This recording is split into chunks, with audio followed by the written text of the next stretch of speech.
Hello, I am the Wizard of Tales, and I'm here to guide you today. I know this video is the perfect companion to help my dear dreamers relax and drift off to sleep. Before we dive into a world of calm and serenity, don't forget to like the video, subscribe to the channel, and let me know where you're watching from and what time it is for you. Now, get cozy, take a deep breath, and let the magic of stories embrace you. In a small village on the banks of a serene river lived an old miller with his 3 children. The man didn't have great wealth, but he had enough to support his family with dignity and teach his children important values. When old age finally took its toll, and the miller felt his time was coming to an end, he called his 3 sons to share his modest inheritance. To the eldest son, he left the mill, his main source of income and livelihood. To the middle son, he bequeathed his small flock of sheep and the donkey that helped with the heavy work. And for Lucas, the youngest, only a cat, remained an orange-haired feline that used to hunt mice in the mill. Young Lucas, who had always been kind and optimistic, tried to hide his disappointment at such a modest inheritance, but his heart was heavy with worries about how he would survive from then on. The morning after his father's funeral, as Lucas sat sadly on a tree stump near the mill, contemplating his uncertain future, something extraordinary happened. The cat, which until then had seemed like an ordinary feline, approached, and to the boy's complete astonishment, began to speak in a soft, articulate voice. "My young master, don't look so glum. If you get me a pair of boots and a burlap sack, I promise to turn your fortunes around in a way you never imagined possible." Lucas almost fell off the stump with shock. He rubbed his eyes several times, thinking he was dreaming, or that the sadness of his father's death was affecting his mind. But no, the cat was still there, sitting elegantly with its tail wrapped around its paws, looking at him with its golden eyes, full of intelligence. Do you speak?" stammered Lucas, still stunned by the discovery. "Of course," replied the cat, licking a paw with the utmost dignity. "And I can do a lot more than that if you trust me. So what do you say? Can you get the boots and the bag?" Lucas, who had nothing to lose, decided to bet his last coins on the boots the cat was asking for. Using the money he had saved from his occasional jobs in the village, he bought a nice pair of leather boots from the local cobbler and a sturdy burlap sack from the shopkeeper. The cat, who introduced himself as Felix, put on the boots with surprising elegance. It seemed as if they had been made especially for him, and his naturally haughty posture became even more noble. With his bag slung over his shoulder, he bowed gracefully to Lucas. "Now, my dear master, our great adventure will begin. But first I need you to trust me completely. There will be times when my actions may seem strange, or even dubious, but I ask you to keep your faith in me." Lucas, still fascinated by the surreal situation he found himself in, nodded in agreement. What else could he do? His older brother had already taken over the mill, and the middle one had left with the sheep for greener pastures. He was alone in the world, with only a talking cat for a companion. Felix began to explain his plan, and as he spoke, Luke's eyes grew wider and wider. It was a daring plan, bordering on the absurd, but there was something about the cat's confidence that made it seem possible. The feline talked about kings and princesses, about lands and titles of nobility, about a life of luxury and abundance. But that's crazy, protested Lucas when Felix had finished explaining his ideas. I'm just the youngest son of a miller. How can I pass myself off as a nobleman? Ah, my young master, purred Felix with a sly smile, you underestimate the power of presentation and persuasion. Leave that to me. After all, who would suspect the words of a cat in boots who frequents the royal court? Over the next few days, Felix began to put his plan into action. Every morning, he went out with his burlap sack and returned with gifts for the king fat hares, juicy partridges, and other noble game. He always presented himself to the court with impeccable elegance, announcing that the gifts had come from his master, the Marquis of Carabas. Lucas, meanwhile, remained hidden, following Felix's instructions to the letter. The cat insisted that the right moment for his presentation at court had not yet arrived. It was first necessary to establish a reputation, to create an aura of mystery and interest around the supposed Marquis. Anticipation, my dear Lucas, is a powerful tool, explained Felix. The more the king hears about the mysterious Marquis of Carabas, the more eager he will be to meet him. And so, while the cat worked behind the scenes, weaving his web of stories and preparing the ground for his grand plan, Lucas began to learn from his cunning companion. He watched how Felix behaved, his elegant way of speaking, his refined gestures. The cat wasn't just creating an illusion, he was preparing Lucas to live up to it. In the evenings, sitting by the small fireplace in the cottage where they lived, Felix would tell stories about the court, teaching Lucas the customs of the nobility, the correct ways to behave at table, how to bow, and how to address people from different walks of life. The young man absorbed everything with a mixture of fascination and apprehension. Remember, my boy, said Felix as they walked in the moonlight, planning the next steps in their audacious endeavor. It's not just a question of looking noble. You have to believe that you are worthy of this new life. True nobility doesn't lie in titles or possessions, but in a person's character and actions. And so, between etiquette lessons and secret preparations, Lucas began to feel a transformation taking place inside him. It wasn't just the knowledge he was acquiring, but a new confidence that was beginning to sprout.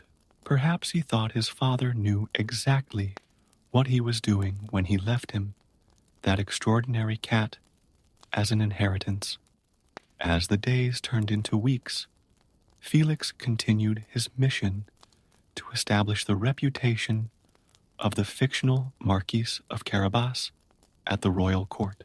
The cat had become a well-known figure in the palace, always arriving with exquisite gifts and fascinating stories about his mysterious master. A particularly important morning was approaching, and Felix knew it was time to move forward with his plan. The cat had discovered that the king and his daughter, Princess Helena, used to take a carriage ride along the river on Sundays. This would be the perfect opportunity to introduce Lucas to the royal family. Tomorrow, my dear Lucas, will be the day we begin the real transformation of your life, announced Felix, adjusting his boots as he explained the plan. You will have to bathe in the river just as the royal carriage passes. I'll take care of everything else. Lucas, who had learned to trust his feline companion's cunning, agreed, although his stomach churned with nervousness. The next morning, following Felix's instructions, he went to the river, wearing his simplest clothes. The cat, meanwhile, left early to prepare the ground. When the sound of horses' hooves and the wheels of the royal carriage began to approach, Felix came running, shouting in desperation, "Help! Help! The Marquis of Carabas is drowning." The king, immediately recognizing the cat that had brought him so many presents, ordered the carriage to stop. Princess Helena, a young woman of radiant beauty and kind heart, leaned out of the window with concern. The royal guards rushed to the river, where they found Lucas struggling in the water, just as Felix had instructed. After being rescued and brought to shore, Lucas was shivering with cold, but maintained the dignified posture he had practiced for weeks. Felix, playing his part, perfectly lamented, "What a terrible misfortune! Thieves have stolen my master's clothes while he was bathing. What a disgrace to appear before your majesties like this." The king, moved by compassion and intrigued to finally meet the famous Marquis of Carabas, ordered that one of his best suits be brought to the young man. Immediately, Lucas was dressed in clothes befitting a nobleman, and the more he talked to the king, the more he was impressed by his education and natural intelligence. Princess Helena couldn't keep her eyes off the young Marquis. There was something about his humility and natural charm that attracted her, something different from the presumptuous nobles she usually met at court. The king, noticing his daughter's interest and already quite taken with the supposed Marquis's personality, invited Lucas to accompany them on their tour. Felix, seeing that everything was going according to plan, ran ahead of the carriage. In every field they passed, he found peasants at work, and using his cunning instructed them, "When His Majesty asks who this land belongs to, say that it belongs to the Marquis of Carabas, or you'll all be turned into mincemeat." The peasants, frightened by the talking cat in boots, obeyed without question. So, every time the king asked about the cultivated land, the vast wheat fields, or the flocks of sheep, he received the same answer: "These lands belong to the Marquis of Carabas, your majesty." Lucas, inside the carriage, kept up a pleasant conversation with the king and princess, although his heart beat faster every time he heard his false title mentioned. Helena laughed at his heartfelt stories about life in the countryside, while the king was increasingly impressed by the apparent extent of his new friend's holdings. Felix kept running ahead, preparing for each new encounter, each new surprise. The cat knew that the crucial moment of his plan was approaching: the ogre's castle. This was the place he had chosen to be the supposed residence of the Marquis of Carabas. But first he had to deal with its true owner. The castle was imposing, with tall towers rising above the trees, and thick walls that spoke of power and wealth. It was inhabited by a fearsome ogre, known for his magical abilities and violent temper. Felix knew he would have to use all his cunning to conquer this last, decisive part of his plan. Approaching the castle gates, the cat adjusted his boots, checked that his appearance was impeccable, and prepared for the confrontation that would define his young master's future. The royal carriage was not far away, and he needed to act quickly. With determined steps, Felix crossed the castle courtyard, his mind already working out the right words to trick the ogre. The afternoon sun cast long shadows through the tall windows, and the cat could feel the weight of responsibility on his shoulders.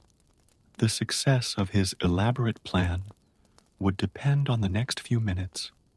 Meanwhile, in the royal carriage, Lucas continued his conversation with the royal family increasingly at ease in his role, although internally he prayed that his faithful feline friend knew what he was doing.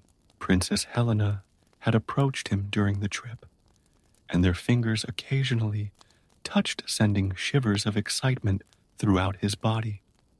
The king, watching the interaction between the young people with approval, was already beginning to make plans in his mind. Such a wealthy, yet modest nobleman would be an excellent match for his daughter. What's more, the extent of the lands they had seen during their tour had made a deep impression on him.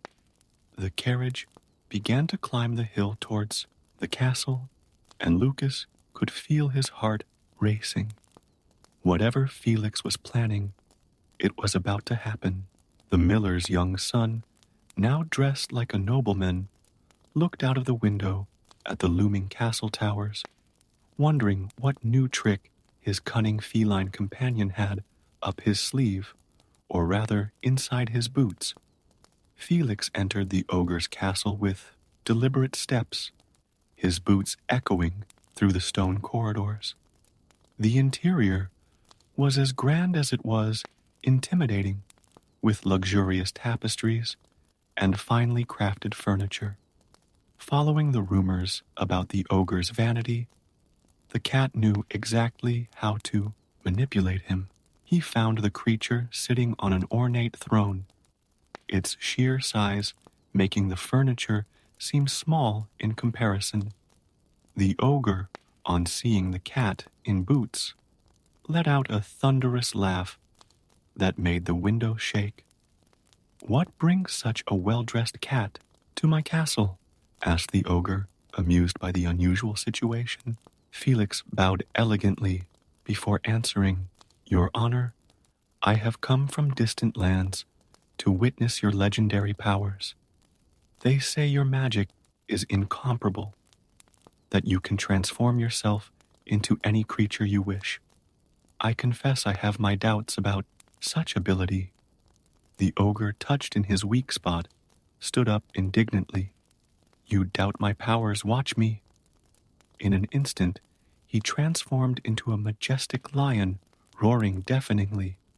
Felix, keeping his composure, merely arched an eyebrow. "Impressive, no doubt. Transforming yourself into something bigger is relatively simple, but I confess that I doubt you can transform yourself into something small, like a mouse. That would require real mastery." The ogre's wounded pride made him fall straight into the trap. "Ha, watch! Again, insolent cat." The next moment, where a ferocious lion once stood, a small gray mouse was now running. With the agility that only felines possess, Felix leapt on the mouse, catching it in his claws. In a matter of seconds, the problem of the castle's true owner was solved, and the cat ran to greet the approaching royal carriage. Lucas, still in the carriage, with the king, and Princess felt his heart leap when he saw Felix standing elegantly on the steps of the castle entrance. The cat flashed a broad smile and announced in his most pompous voice, "Welcome to the castle of the Marquis of Carabas." The king was amazed at the grandeur of the place. The gardens were meticulously tended with marble fountains and delicate sculptures. Princess Helena, for her part, couldn't contain her admiration for both the castle and the young marquise by her side. While servants previously instructed by Felix guided the group through the castle, Lucas tried to keep his composure, even though he was just as impressed as his royal guests. Each hall was more impressive than the last, with valuable paintings, exquisite furniture, and gold details everywhere. During the dinner served in the great hall, Lucas and Helena sat close together, exchanging glances and discreet smiles.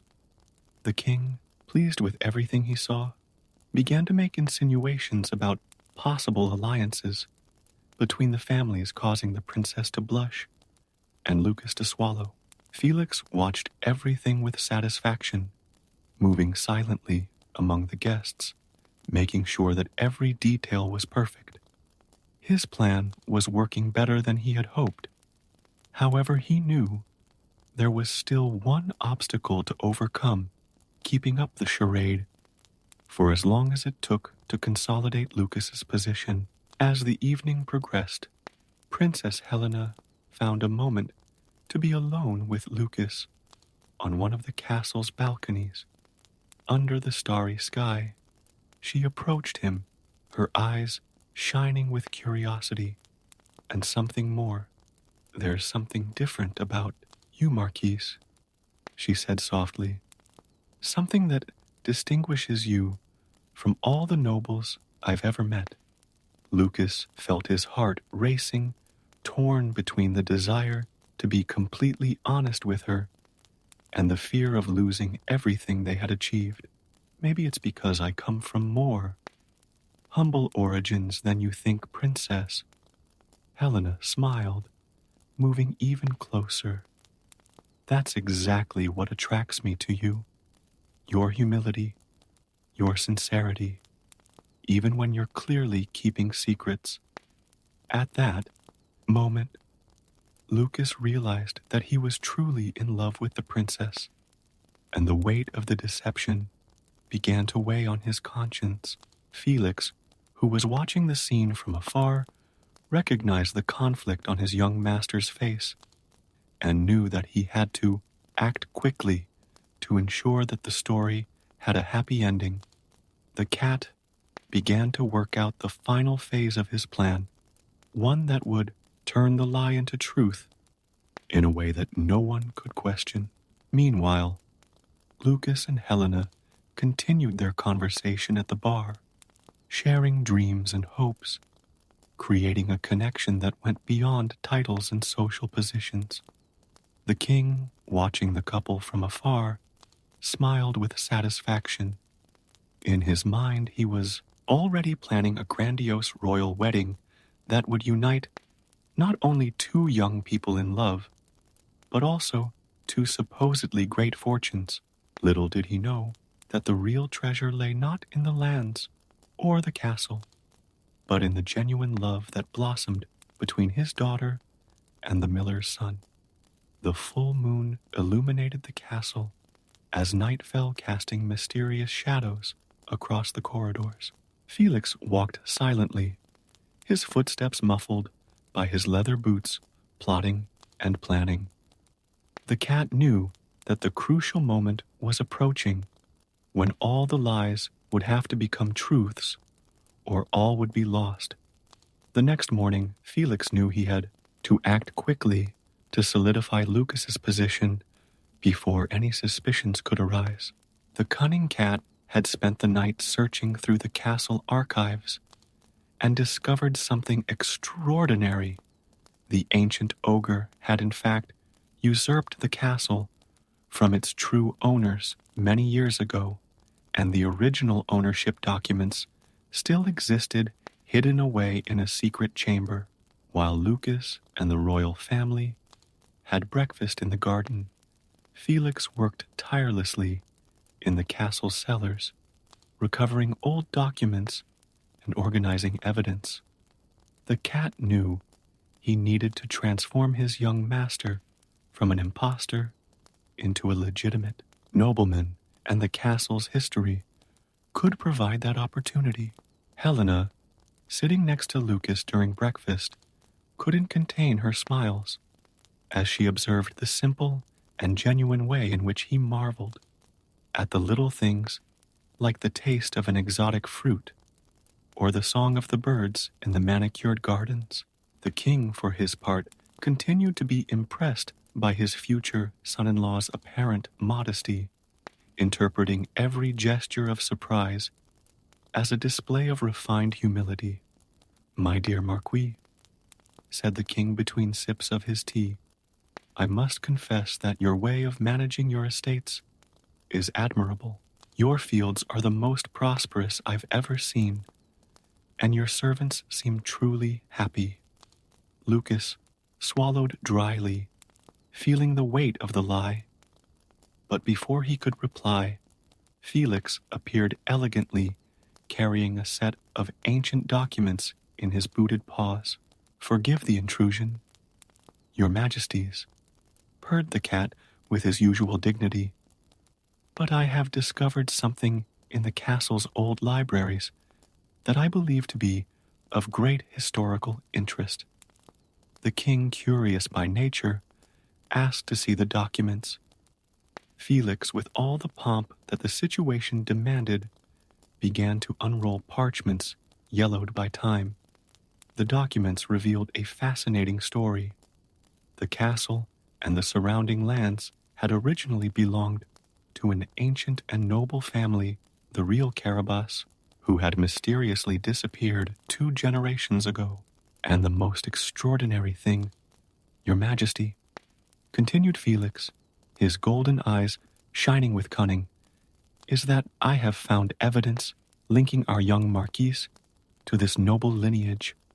It seems that his family was forced into hiding, living as ordinary people after the ogre usurped their lands."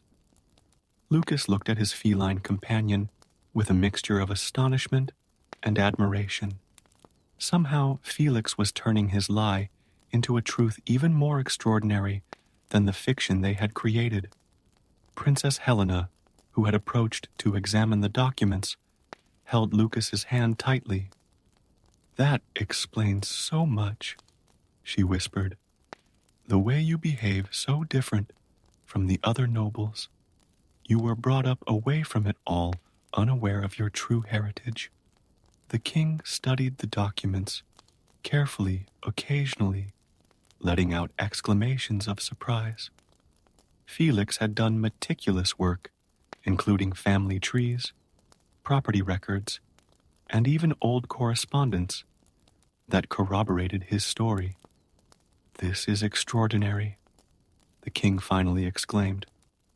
"A true Carabas, returning to claim his rightful inheritance after all this time, and to think that fate brought him back just when that terrible ogre— By the way, where is he?" "Ah, the ogre," replied Felix softly, "decided to leave suddenly last night, leaving a written confession about his illegal usurpation of these lands. I think his conscience has finally caught up with him." Lucas, who was beginning to understand the genius of Felix's plan, felt a wave of gratitude for his cunning friend. The cat wasn't just creating an elaborate lie, it was revealing a long-forgotten truth, and in the process, legitimizing Lucas's position in a way that no one could question. As the day progressed, more details of the story of the real Carabas came to light. Felix had skillfully interwoven historical facts into his narrative, creating a tapestry of events so convincing that even the king's most skeptical advisors were forced to accept its veracity. Helena spent the rest of the day at Lucas's side, helping him to rediscover his family heritage. Every room in the castle took on new meanings as Felix revealed stories about the ancient Carabas, and Lucas found that he could easily embody this new role, not as an imposter, but as someone who had finally found his true place in the world. The king, completely convinced by the story and the documents presented, immediately began making plans for a great celebratory banquet where he would officially announce his daughter's engagement to the rediscovered Marquis of Carabas. "It's like a fairy tale come true," sighed Helena as she walked with Lucas through the gardens at dusk.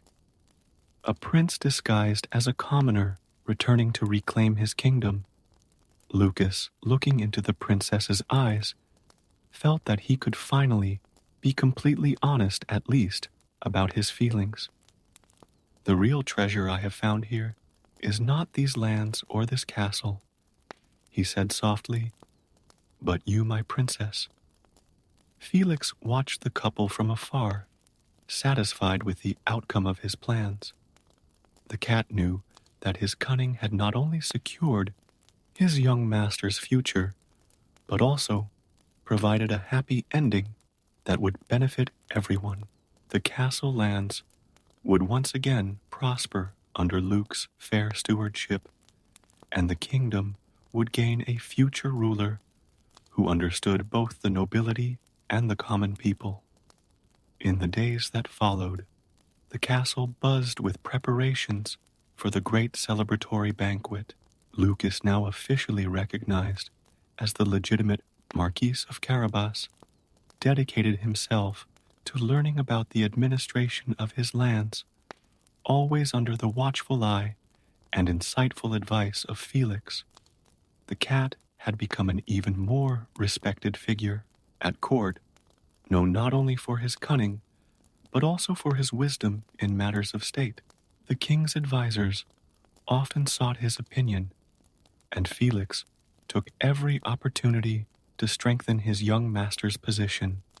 One afternoon, while Lucas and Helena were strolling through the fields surrounding the castle, they came across a group of peasants working on the harvest. To the princess's surprise, Lucas didn't hesitate to roll up the sleeves of his thin shirt and join them, demonstrating a skill that could only come from years of practical experience. You see, my princess, he said, holding up a handful of golden wheat. This is the true wealth of our land. It's not the gold and jewels of the castle, but the honest work of these people and the fruits that the land gives us. Helena, instead of being scandalized by her fiancé's unconventional behavior, smiled with admiration. That's why you'll make an even better ruler, she replied. You understand both the world of nobles and that of ordinary people. Meanwhile, at the castle, Felix was overseeing the preparations for the banquet with his usual efficiency. The cat had insisted on inviting not only the nobility, but also representatives from all the towns and villages in the lands of Carabas. A true leader, he explained to Luke, must be recognized and respected by all his subjects, not just the nobles. On the night of the great banquet, the castle glowed with thousands of candles. The halls were decorated with fresh flowers and glittering tapestries, and the tables bowed under the weight of delicacies prepared by the best cooks in the kingdom. Nobles in their finest clothes mingled with villagers in their Sunday best, creating a unique atmosphere of celebration. It was during this feast that something extraordinary happened. An old peasant, on seeing Lucas, approached him with tears in his eyes. Young Marquis, he said tremulously, your face is identical to that of the old Lord Carabas, whom I knew in my youth. I was only a boy when the ogre took these lands, but I have never forgotten the kindness of our true Lord. The old man's tale spread quickly through the party, and more people began to come forward with similar stories. Memories long buried by fear of the ogre began to emerge, and the history that Felix had discovered in the documents came to life through the testimonies of the elders. Lucas, deeply touched by these stories, felt even more determined to honor the legacy that now truly belonged to him. It was no longer a question of maintaining a farce. It was about doing justice to a history that fate had intertwined with his own. The king, observing all this, called Luke and Helen to the center of the hall. In his strong, clear voice, he officially announced the engagement But he did something more. He declared that after the wedding, the lands of Carabas would be elevated to the status of a duchy in recognition of their historical importance and the noble character of their current lord. Felix, sitting in his place of honor at the head table, allowed himself a small smile of satisfaction. His initial plan of simple deception had turned into something much bigger and more significant. Through their cunning and Luke's natural kindness, they had not only conquered a castle, but restored an ancient injustice and brought hope to an entire region. When the party reached its climax, Luke asked for a moment of silence. In front of all the guests, he knelt not before the king or the princess, but before Felix. "My faithful friend," he declared in an embarrassed voice, "you are not just a cat with extraordinary boots, but the wisest advisor anyone could wish for. From this day on, you will no longer be known simply as the Puss in Boots, but as Lord Felix, first counselor of the Duchy of Carabas." The hall erupted in applause, and even the most traditionalist nobles had to admit that there was something especially fitting about seeing such an extraordinary cat given an official title. Helena, with tears of joy in her eyes, hugged Lucas, whispering, "You've just proved, once again, why I love you so much." In the years that followed, the Duchy of Carabas became known throughout the kingdom as a place of prosperity and justice.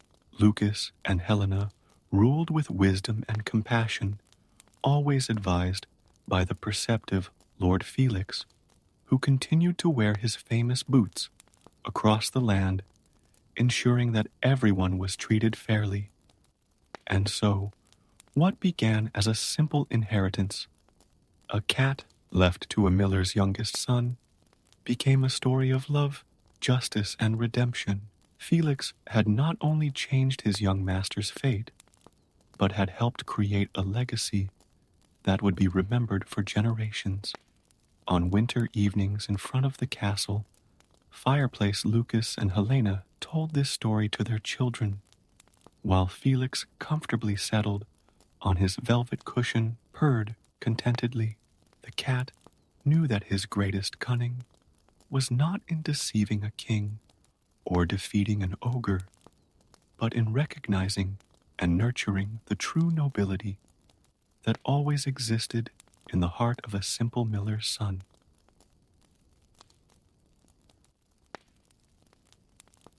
Pinocchio. In the small Italian village of Collodi, where cobbled streets meandered between old houses and the scent of fresh bread mingled with the smell of freshly cut wood, there lived a carpenter called Geppetto. His small workshop, illuminated by the golden light coming in through a dusty window, was his refuge and workplace. The walls were decorated with meticulously organized tools, and pieces of wood of different sizes and textures waited patiently to be transformed into something special. Geppetto was known for his exceptional ability to create wooden toys that delighted the children of the village. His kind eyes, framed by thick gray eyebrows, shone when he saw the joy on the little ones' faces when they received his creations. However, behind that gentle smile, there was a deep loneliness that had accompanied him for years. One particularly cold night, while the stars twinkled in the dark sky like diamonds scattered on the black velvet, Geppetto found a special piece of wood in his workshop. It was a pine log that seemed to pulsate with a mysterious energy. His experienced hands caressed the smooth surface, and he felt something different, something magical. "Tonight," he muttered to himself, "I'm going to create something truly special." With his tools in hand, he began to carve. The hours passed, as he worked tirelessly, shaping what would become his most ambitious project, a life-size doll of a boy. As the night wore on, every detail came to life. Under his skilled hands, the expressive eyes, the delicate nose, the articulated limbs, Geppetto worked with such love and dedication that without realizing it, he began to talk to his creation as if it were already real. "You will be my son," he whispered, putting the finishing touches to the doll. "I'm going to call you Pinocchio." For it was at that moment that something extraordinary happened. A silver-blue glow filled the workshop, and an ethereal figure materialized. It was the Blue Fairy, a magical creature of incomparable beauty.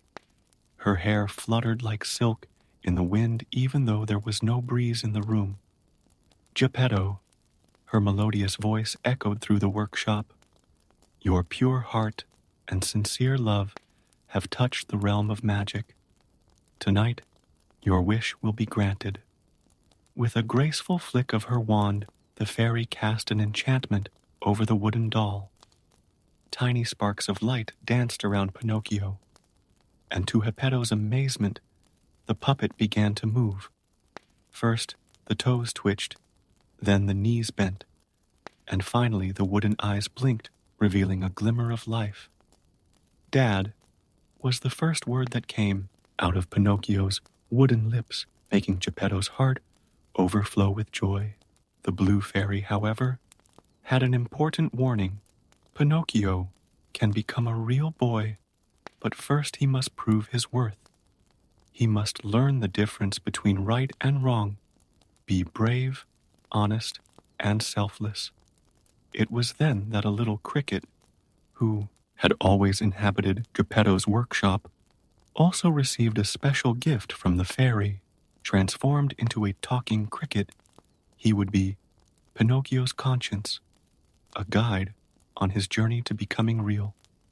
"I'll always be close by," said the talking cricket, adjusting a small hat and an elegant coat that magically appeared on his body to help Pinocchio make the right choices. In the days that followed, Geppetto discovered that raising a wooden child had its own unique challenges. Pinocchio, although full of life and curiosity, also showed a worrying tendency to get into mischief. His impulsive and naive nature led him into tricky situations, and his facility for lying soon manifested itself in a very peculiar way. His wooden nose grew with every lie he told.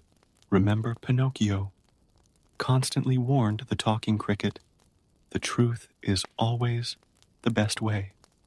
Every lie not only makes your nose grow, but also takes you away from your dream of becoming a real boy. Collodi's village was soon abuzz with the presence of the living puppet. Some people welcomed him with fascination and affection, while others looked on with suspicion. For Pinocchio, every day brought new discoveries and temptations. The world beyond Geppetto's workshop was vast and full of wonders, but also of dangers that the naive puppet didn't yet understand. One day, when Geppetto decided it was time for Pinocchio to start his education, a new phase of challenges began. The idea of going to school aroused conflicting feelings in the puppet. On the one hand, there was the desire to learn and make his father proud. On the other, the distractions of the outside world were too tempting. "You need to study to grow up wise and good," explained Geppetto, preparing a small bag with school supplies he had bought with his savings. "Education is the first step to becoming a real boy." As Pinocchio prepared for his first school adventure, the talking cricket watched with a mixture of hope and concern. He knew that the road to Pinocchio's transformation would be long and full of trials. The puppet would have to learn to resist temptation distinguish true friends from false ones, and above all, remain faithful to the truth. The blue fairy, although no longer visible, kept a watchful eye on her magical creation. Pinocchio's fate lay in his own wooden hands, and his choices would determine whether he would achieve his dream of becoming a real boy or remain forever an animated puppet. The next morning, Pinocchio adjusted his little wooden tie, and with his bag of materials on his back, set off for school. The morning sun cast long shadows over the cobbled streets as Geppetto proudly watched his wooden son walk away from the workshop, talking. Cricket discreetly followed a few steps behind, determined to keep a watchful eye on his protege. The road to school was full of tempting distractions. The sweet aroma coming from the bakery made Pinocchio pause momentarily, his wooden nose sniffing the air with curiosity. Across the street, a group of children were playing with colorful spinning tops, their laughter echoing through the quiet morning. With each new distraction, the talking cricket gently reminded him of his mission. "Remember, Pinocchio," whispered the cricket, "school is where you have to go. Your father worked hard to buy your materials." On arriving at school, Pinocchio was greeted with a mixture of amazement and curiosity by his new classmates. Some approached, fascinated gently, touching his wooden skin, while others kept their distance, whispering among themselves. The teacher, a kind lady called Donna Rosa, welcomed him with a warm smile, although her eyes revealed a hint of surprise at seeing a wooden puppet among her students. "Welcome, Pinocchio," she said, leading him to an empty desk. "I hope you're ready to learn." The first few hours of class were a challenge for the restless puppet. His wooden fingers struggled to hold the pencil correctly, and the creaking of his joints sometimes distracted the other pupils. But Pinocchio struggled on remembering the hopeful look on Geppetto's face when he had sent him to school. During break time, Pinocchio met two boys, Romeo and Franco, who seemed particularly interested in making friends. They invited him to sit with them and shared their snacks, something the puppet couldn't reciprocate, since he didn't need to eat. "Pinocchio," said Romeo with a mischievous twinkle in his eye, "have you heard about the Stromboli Puppet Theater? It's in town today." "Puppet theater?" asked Pinocchio, his wooden eyes widening with curiosity. "Yes," continued Franco. "It's the greatest show there is. It has music, dancing, and puppets that seem to have a life of their own, just like you." Talking Cricket, who was watching the conversation from his nearby hiding place, felt a tightening in his chest. He knew that kind of conversation well, and where it usually led. "But what about school?" asked Pinocchio, a small wrinkle of concern forming on his wooden forehead. "Oh, the school will be here tomorrow," said Romeo with a shrug. "But the theater? It leaves tonight. It's a once-in-a-lifetime opportunity." The rest of the school day passed like a blur for Pinocchio, his mind divided between the duty of studying and the temptation of the theater. Talking Cricket tried to intervene whenever he could, whispering words of caution, but the seed of adventure had already been planted in the puppet's wooden heart. When the bell rang announcing the end of school, instead of going home, Pinocchio found himself following Romeo and Franco towards the center of town, where a large, colorful tent stood in the main square.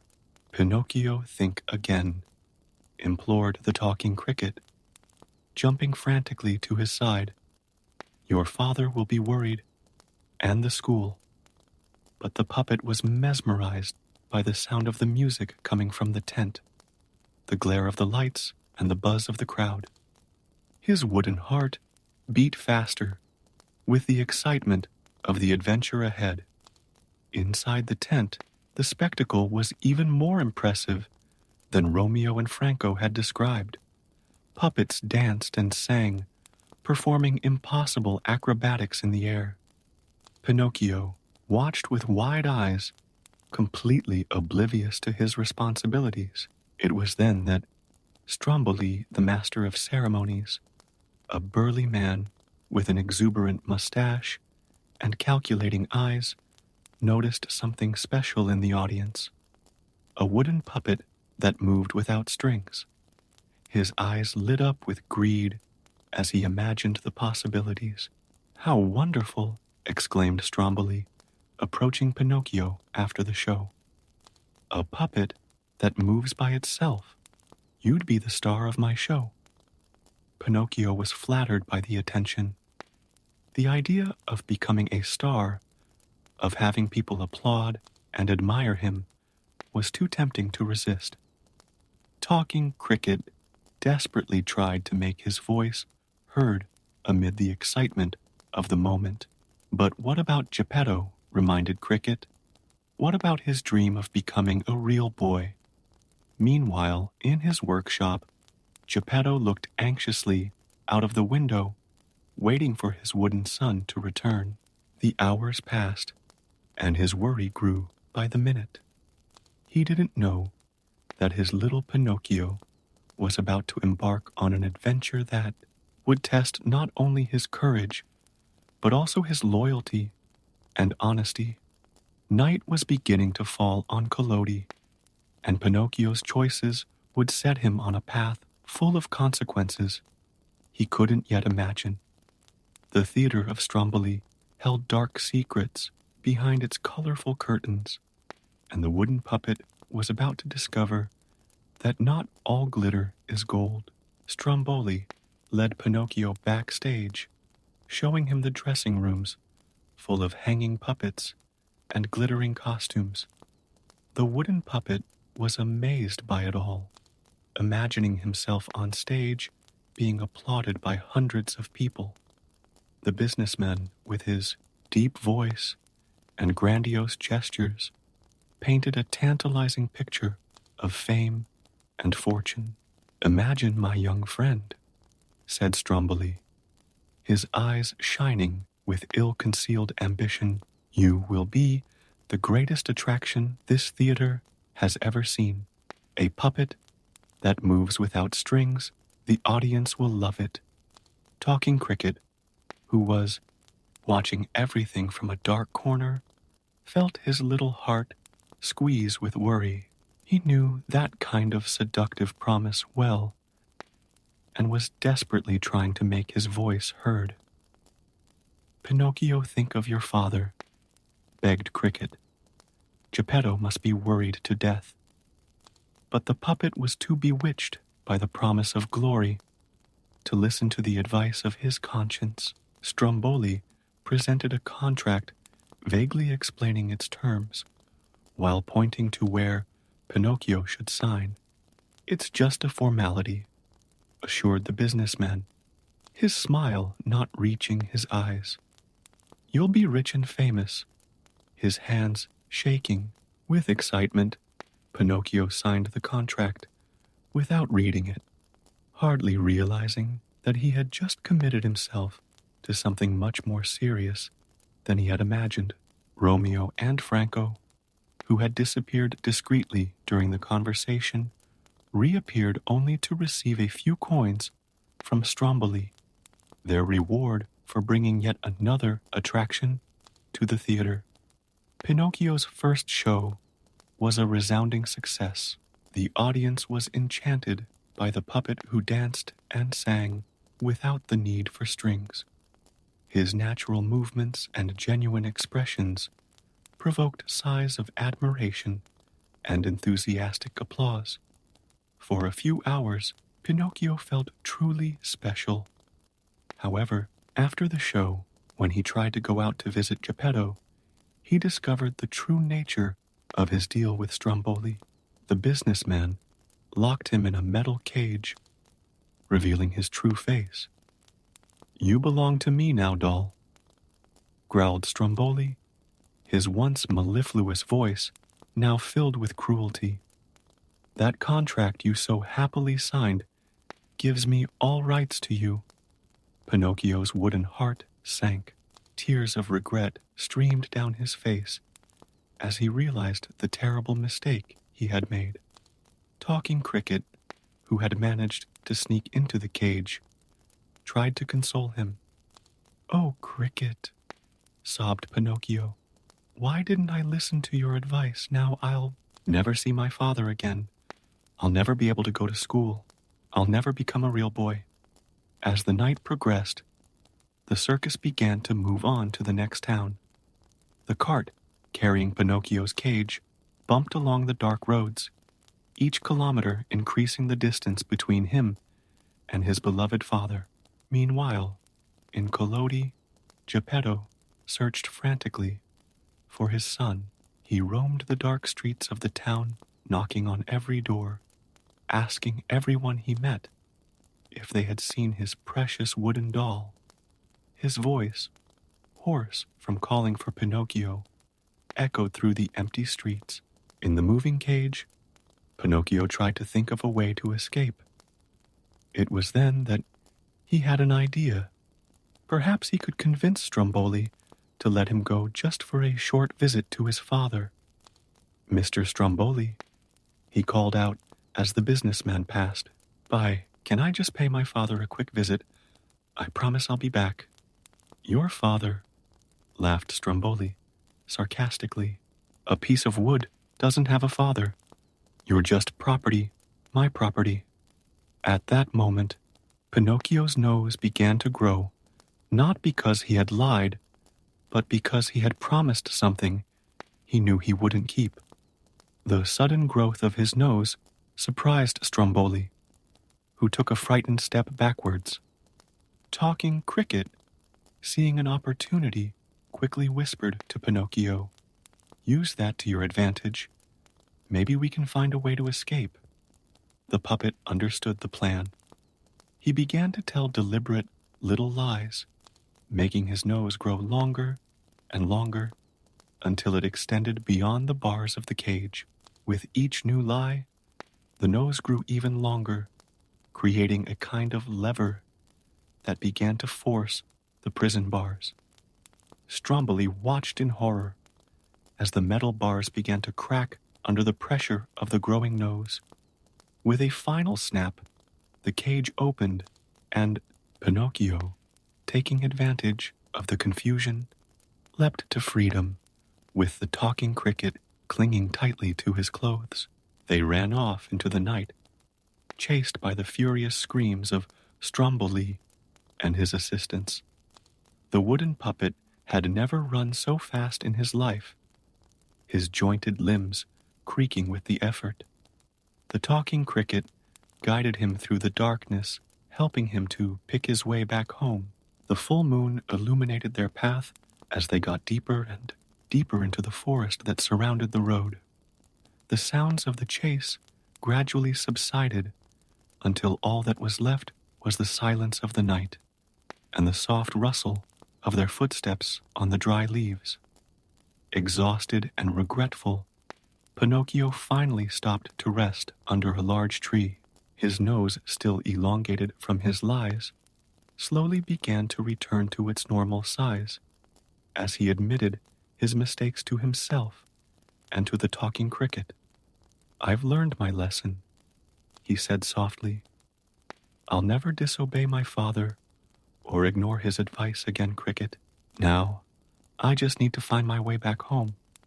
Talking Cricket smiled, gently happy to see that his protege was finally understanding the value of honesty and obedience. But little did they know that their adventure was far from over, and that new challenges awaited them in the darkness of the forest. The darkness of the forest seemed to swallow Pinocchio and the talking Cricket as they tried to find their way back home. The trees, with their twisted branches, cast eerie shadows in the moonlight, and mysterious sounds echoed everywhere. The wooden puppet, still recovering from its escape from the Stromboli Theater, pressed its arms against its body, feeling the weight of real fear for the first time. "Cricket," whispered Pinocchio, his voice trembling slightly. "Are you sure we're going in the right direction?"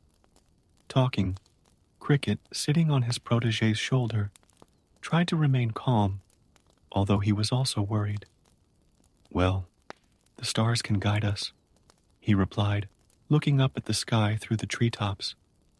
"But this forest is denser than I imagined."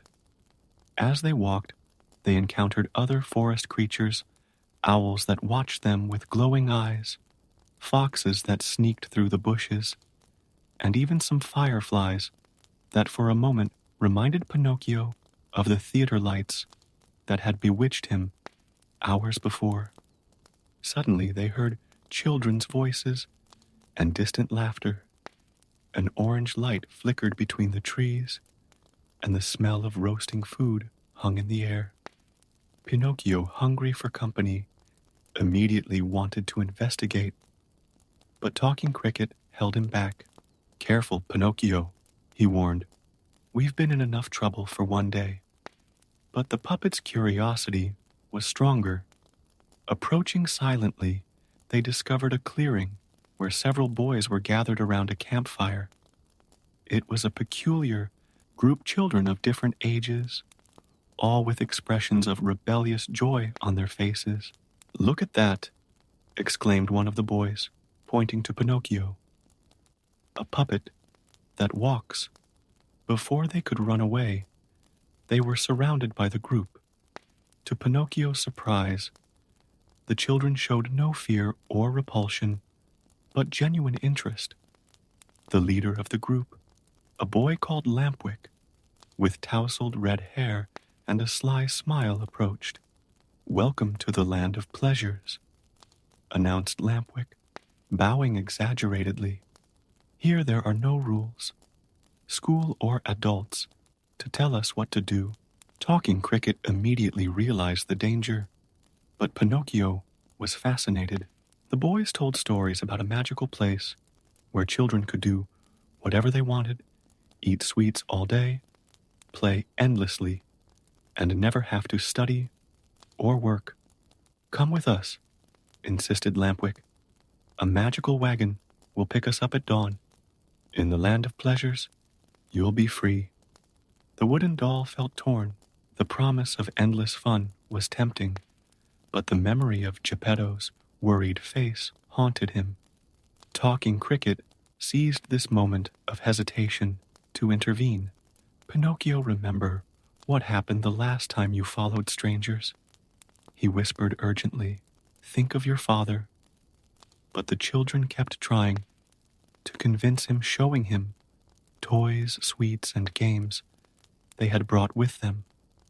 The scent of roasted marshmallows and the sound of happy music filled the air, making it harder and harder to resist. "Just one night," thought Pinocchio, "just to find out what it's like." As the evening progressed, the puppet found himself joining in the fun, momentarily forgetting his worries. Talking Cricket watched apprehensively, noticing something strange in the other children's behavior. Their laughter seemed increasingly wild, their movements more uncontrolled. As the first rays of the sun began to tint the sky, a distant sound of bells and wheels caught everyone's attention. A colorful and ornate wagon emerged from the morning mist, pulled by creatures that looked like a mixture of horses and shadows. "It's time," shouted Lampwick, running towards the wagon. "Come on, Pinocchio. The land of pleasures awaits us." The puppet hesitated, looking alternately at the fantastic wagon and in the direction where he imagined his home would be. The Talking Cricket begged him to make the right choice. "Please, Pinocchio," pleaded the cricket, "don't make another mistake. Your father. But before he could finish, a gust of wind swept across the clearing, and the cart driver, a hooded figure with eyes that glowed like coals, stretched out a skeletal hand towards the children. It was then that Pinocchio witnessed something terrible. As his new friends climbed into the cart, their shapes began to change. Pointed ears sprouted from their heads, their noses turned into snouts, and bushy tails tore at their clothes. They're turning into donkeys, cried Pinocchio, horrified. Talking, Cricket tugged hard on the sleeve of his clothes. Run, Pinocchio, run now. Without a second thought, the puppet shot off into the forest, the sound of braying and maniacal laughter echoing behind him. Branches and bushes whipped his wooden body as he ran faster and faster, the talking cricket clinging tightly to his neck. Their desperate escape took them deeper into the forest. But this time Pinocchio didn't care which direction he just wanted to get as far away from that terrible scene as possible. His wooden heart beat fast, and for the first time, he truly understood the value of the talking cricket's warnings and his father's teachings. The sun continued to rise in the sky, lighting his way through the forest that seemed to have no end. Exhausted but determined, Pinocchio knew he had to find his way back home to his father, to the safety and love he had left behind, in search of empty adventures. Dawn found Pinocchio and the talking cricket exhausted, but still moving through the forest. The frightening sounds of the magic wagon had finally ceased, leaving only the chirping of morning birds and the soft rustling of leaves.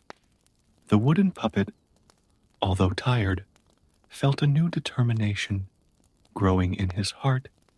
He had to find his way back to Geppetto.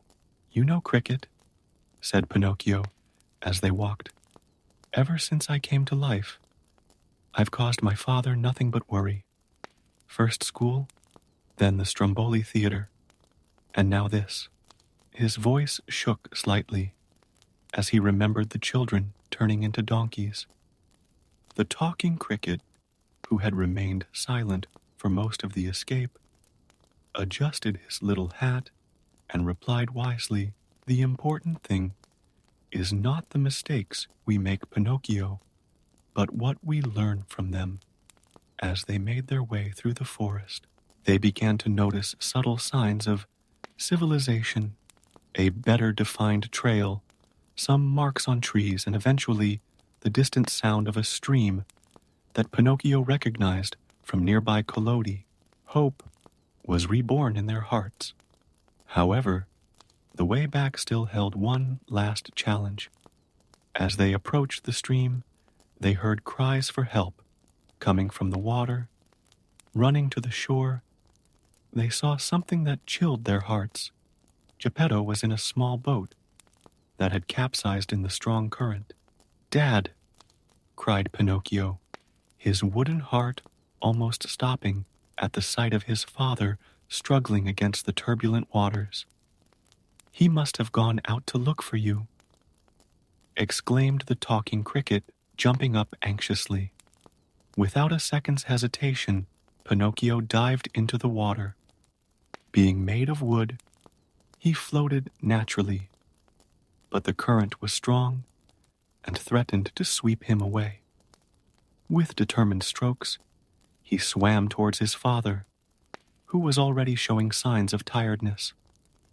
Pinocchio, shouted Geppetto when he saw his son approaching.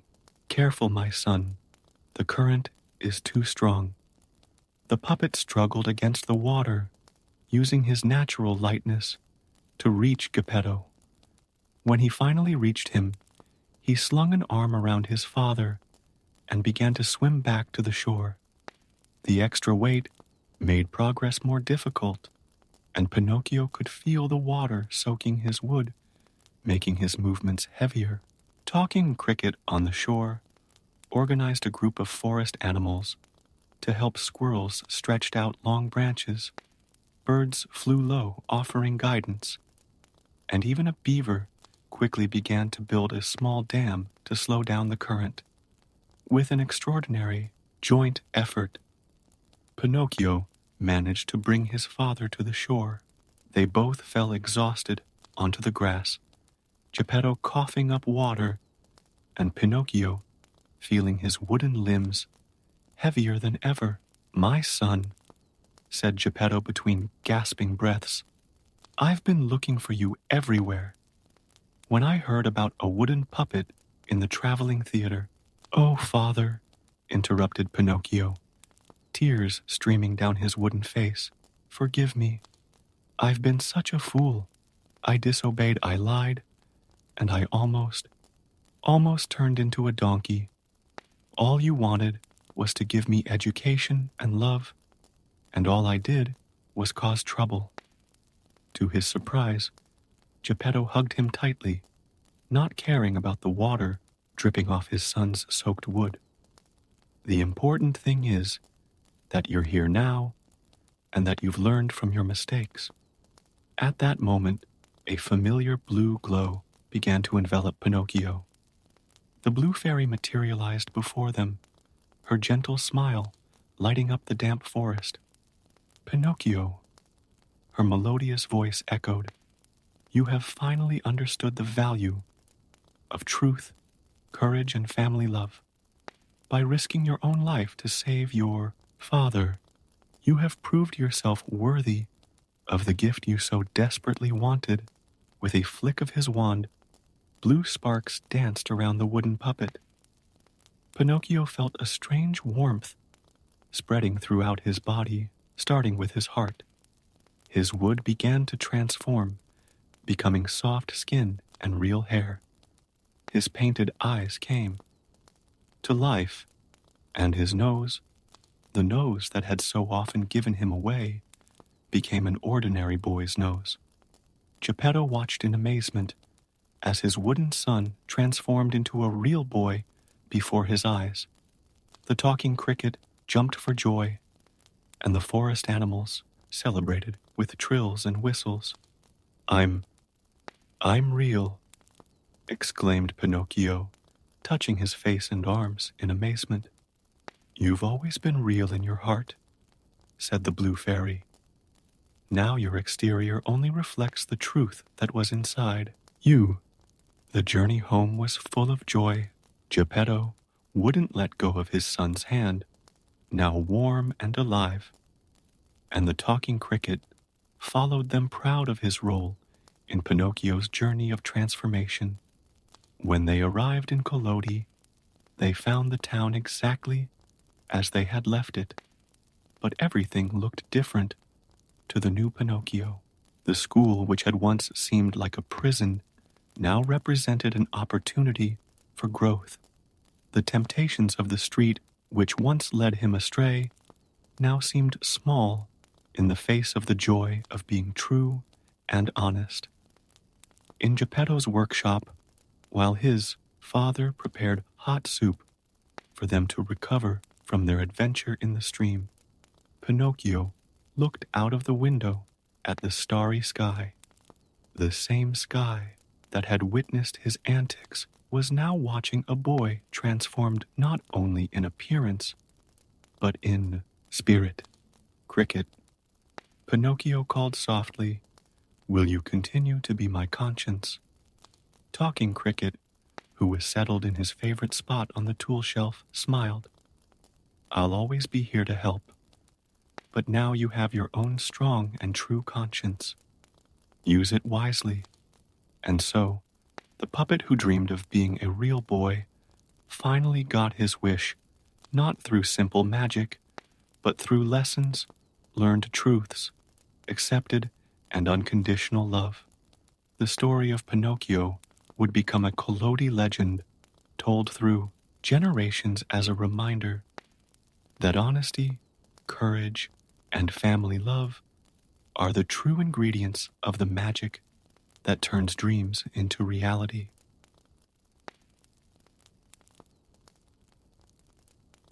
Snow White and the Seven Dwarfs. In a distant kingdom, where the mountains touched the clouds and the green valleys stretched as far as the eye could see, stood a majestic white stone castle. There lived the young princess, Snow White, whose ebony black hair, snow white skin, and ruby-red lips enchanted everyone who met her. Her natural beauty was surpassed only by the goodness of her heart, which overflowed in every gesture and word she spoke to the inhabitants of the kingdom. However, all was not peace and harmony in that place. After the premature death of the queen, Snow White's mother, the king, decided to remarry, hoping to give his daughter the maternal affection that had been taken from her so early. The chosen one was a woman of extraordinary beauty called Grimhilda, who soon turned out to be a completely different person from what she appeared to be. Her obsession with her own appearance was known throughout the kingdom, but few knew about the dark arts she practiced in her private chambers. The new queen possessed a magical object that fed her vanity, an enchanted mirror, with mystical powers capable of answering any question with absolute truth. Every day, without fail, Grimhilda would stand in front of the mirror and utter the same words: "Mirror, mirror, is there anyone more beautiful than me?" For years, the answer was always the same, guaranteeing the queen her position as the most beautiful of all. However, as Snow White grew up, her natural beauty began to overshadow that of her stepmother. The princess, oblivious to all this, devoted her time to helping the castle servants, tending to the royal garden, and talking to the little animals that visited her, gaining more and more love and admiration from everyone around her. Unfortunately, the king died a few years after his second marriage, leaving Snow White even more vulnerable to her stepmother's whims. Grimhilda, realizing that there was no longer any need to keep up appearances, began to treat her stepdaughter with increasing coldness and contempt. She ordered the princess to do household chores, hoping that the hard work would diminish her beauty. But not even the simple clothes and hard work could hide Snow White's natural radiance. One particularly gloomy morning, when Grimhilda performed her daily ritual in front of the magic mirror, something changed. Asking her usual question, the mirror answered differently. "Beautiful you are, my queen, but there is someone even more beautiful. Snow White surpasses your beauty as the sun surpasses the stars." Those words pierced the queen's heart like poisoned daggers. Her fury was so intense that the objects in her room shook and shadows seemed to dance on the walls. At that moment, all the hatred and envy she harbored for Snow White overflowed, and she began to plot a terrible plan. She secretly summoned her most faithful hunter, a man who had already done many shady jobs for the queen. In an icy voice, he ordered, "Take the princess into the forest with the excuse of picking wild flowers. When you are far enough from the castle, kill her. As proof of her death, bring me her heart in a box." The hunter, although used to the queen's cruel orders, felt a shiver run down his spine, but he didn't dare disobey, fearing Grimhilda's wrath. The next day, he approached Snow White, who was feeding the birds in the royal garden, and suggested a walk in the forest. The princess, always kind and carefree, happily accepted the invitation. As they walked among the trees, she hummed softly, stopping occasionally to pick colorful flowers. or observe the small animals that crossed her path. The hunter followed her in silence, his hand nervously clutching the dagger hidden in his robes. As they went deeper into the forest, the hunter's heart grew heavier and heavier. He observed the innocence and kindness of Snow White, who was sharing breadcrumbs with the birds and talking sweetly to a small deer that had approached them. How could he take the life of someone so pure? The decisive moment came when they reached a clearing bathed in sunlight. Snow White knelt down to pick some wild flowers, and the huntsman drew his dagger, raising it in the air. The shadow of the blade caught the attention of the princess, who turned around and, on seeing the weapon, let out a small cry of surprise and fear. However, instead of striking the fatal blow, the hunter let the dagger fall to the soft grass. Falling to his knees in front of Snow White, he confessed his stepmother's evil plan. The princess, horrified by the revelation, realized that she could no longer return to the castle. "You must flee, Your Highness," whispered the huntsman urgently. "Go into the forest and don't look back. Your stepmother must not find out that you are still alive.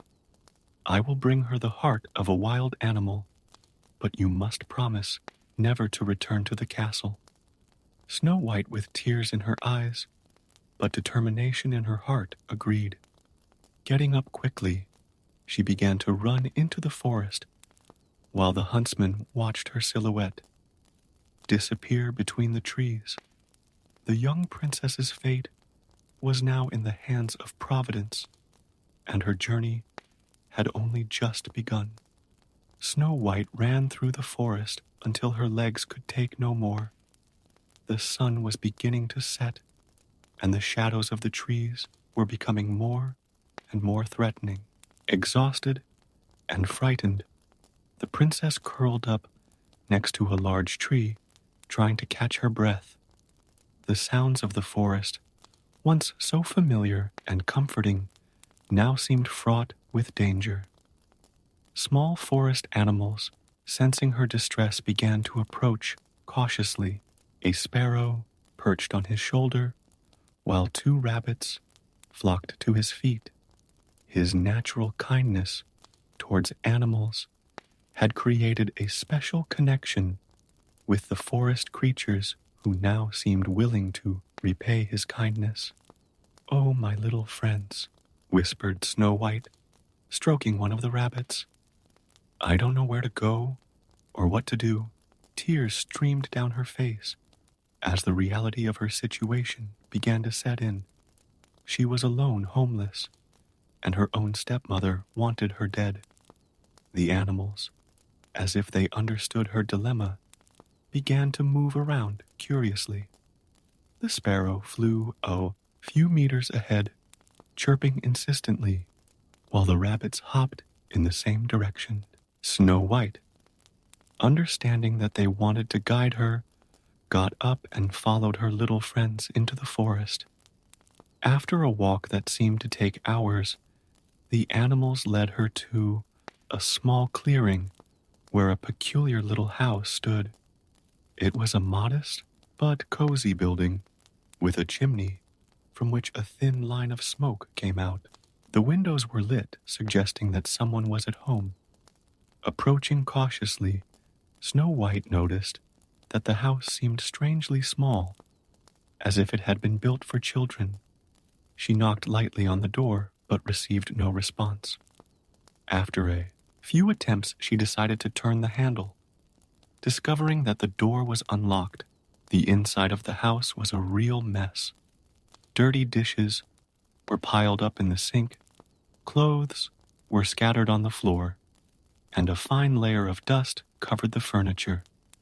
There were 7 small chairs around a dining table, 7 plates, 7 cups, and all the furniture looked like it had been made in miniature.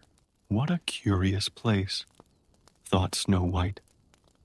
Her instinct for organization kicked in, and she decided that since she needed a place to spend the night, she could at least repay the unsolicited hospitality by tidying up.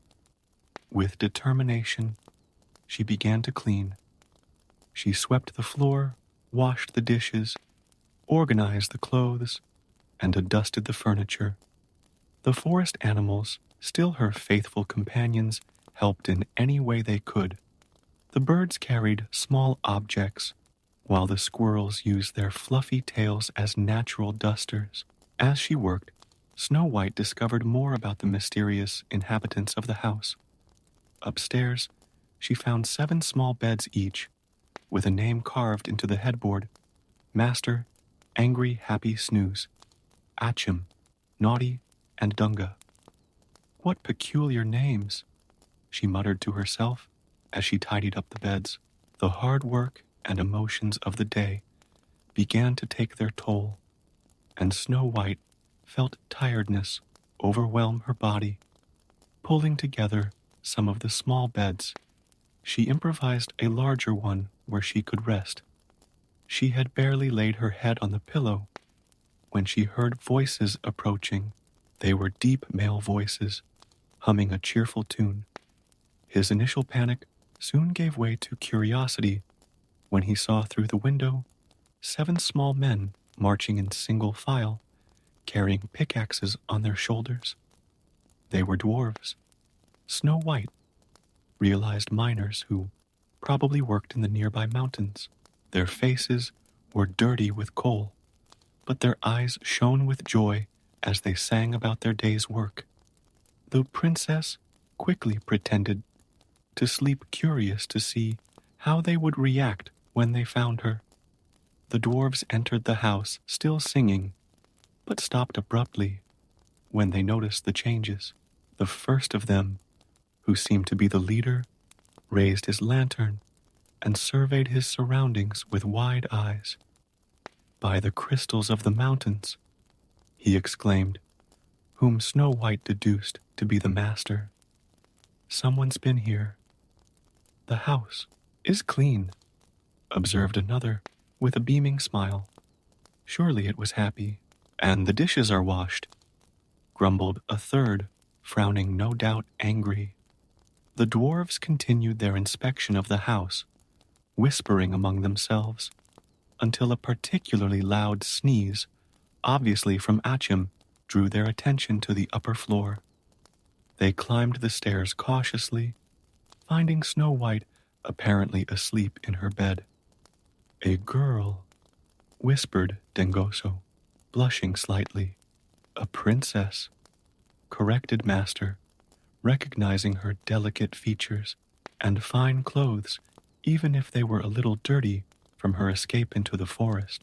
Snow White, realizing that there was no point in continuing to pretend, slowly opened her eyes. The dwarves took a step back, surprised, but the kindness on the princess's face soon reassured them. "Forgive me for entering without permission," she said, sitting down. "I'm running away from someone who wants to hurt me, and I had nowhere else to go." The sincerity in her voice and the obvious kindness in her eyes immediately won over the little miners.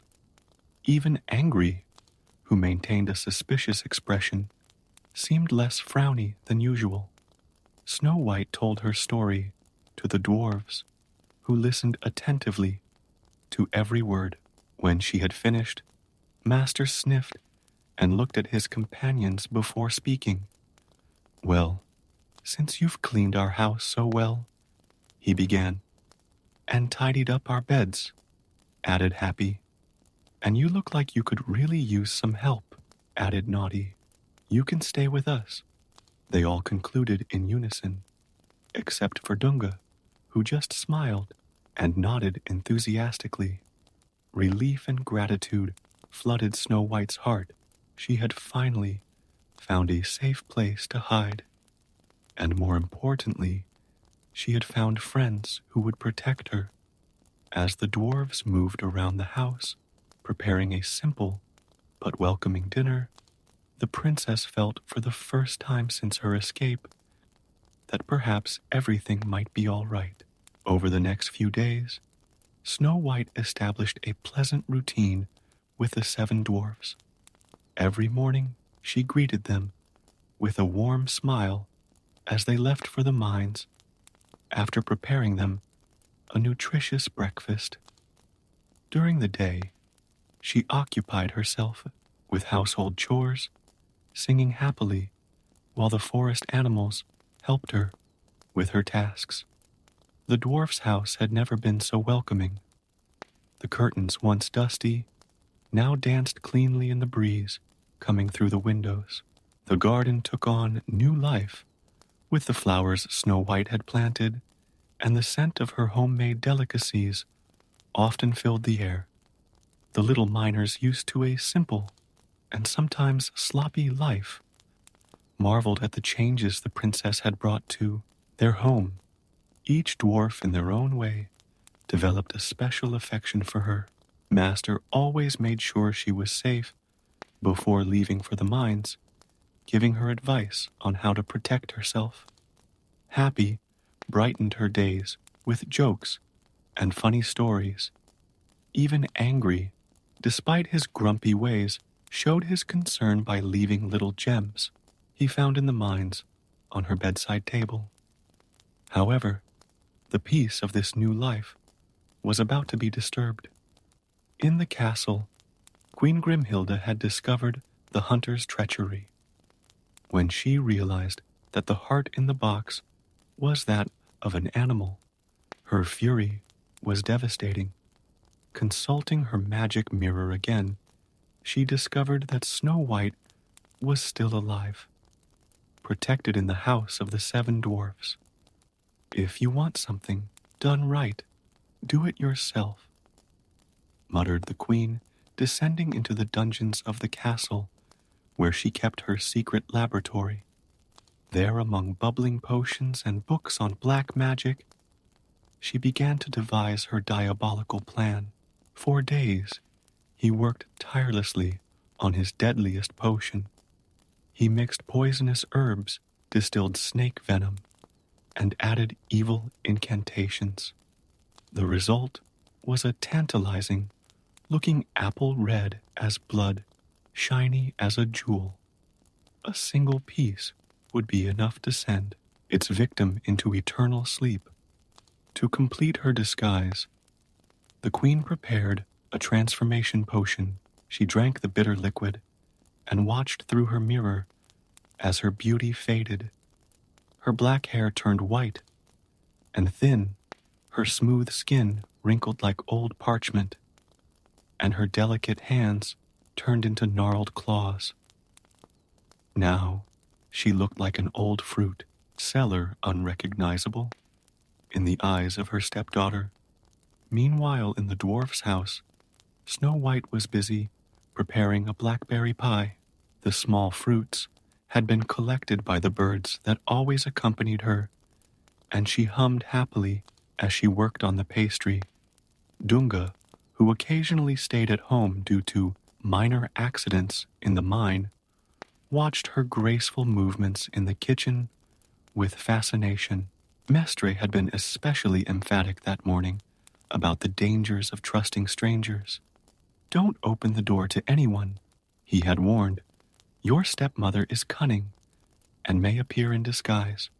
Snow White had promised to be cautious, but her kind nature sometimes overcame her prudence. The dwarves had barely disappeared around the bend in the road when a stooped figure approached the house. It was an old saleswoman carrying a basket of red, juicy apples. Her wrinkled face broke into a smile when she saw Snow White through the window. "Good morning, young lady," called the old woman in a hoarse voice. "What beautiful flowers you have in your garden. It would be very kind if you would allow me to rest for a while and offer you some of my apples in return." Snow White hesitated, remembering the master's warning. However, when she saw the old woman's apparent frailty, her compassionate heart spoke louder. Poor thing, she thought. She must be exhausted from walking with that heavy basket. Come in, good lady, she said, opening the door. Would you like a cup of tea? The old saleswoman came in, leaning on her staff, and sat down at the kitchen table. Her eyes, although hidden under drooping eyelids, shone with a disturbing intensity as she watched the princess's every move. How kind you are, my dear, said the old woman, rummaging through her basket. I have a special apple here for you, the reddest and sweetest of all. Try it. It's a thank you gift for your kindness. The apple she was offering was indeed extraordinarily beautiful. Its polished surface reflected the light like a mirror, and its aroma was irresistible. Snow White, although normally wary of gifts from strangers, felt strangely attracted to this particular fruit. That's very kind of you, she said, accepting the apple. But I can't accept it without sharing it with you. The old woman quickly took the fruit from Snow White's hands. Oh no, my dear. This apple is special chosen, especially for you. You see, I'm going to split it in half. The red part is yours, and I'll take the paler part. With a knife she had hidden in her robes, the old woman skillfully cut the apple. The half she offered Snow White was a deep, tempting red, while the other half remained normal. What the princess didn't know was that only the red side had been poisoned. Taste it, dear, insisted the old woman, her eyes sparkling with disguised malice. You've never tasted an apple as sweet as this. Snow White hesitated for a moment, but the irresistible aroma of the apple overcame her last reservations. She gently brought the fruit to her lips and took a small bite. The taste was extraordinarily sweet, but as soon as she swallowed the first piece, she felt strangely dizzy. The apple slipped from her fingers and rolled across the floor as she staggered. What's happening? She muttered, her voice already weak. The old saleswoman was laughing now, a cruel, familiar laugh that didn't belong to her aged appearance. Before Snow White's misty eyes, the wrinkled figure began to transform, revealing the true form of Queen Grimhilda. At last, my dear stepdaughter, sneered the queen, watching Snow White stagger. Now I'll be the fairest of them all again. The princess tried to scream for help, but her legs weakened, and she fell unconscious to the kitchen floor. The poisoned apple rolled under a piece of furniture, while the blackberry pie she was preparing remained unfinished on the table. The forest animals, who were watching everything through the windows, panicked. Birds flew towards the mines to warn the dwarves, while squirrels and rabbits ran desperately through the forest, spreading the news that something terrible had happened to their friend. The queen, satisfied with her triumph, wasted no time in fleeing the scene. A storm was beginning to form, with thunder echoing in the distance, as if nature itself was reacting to the evil that had just been committed. The 7 dwarves were in the middle of their work in the mines when they heard the fluttering of birds.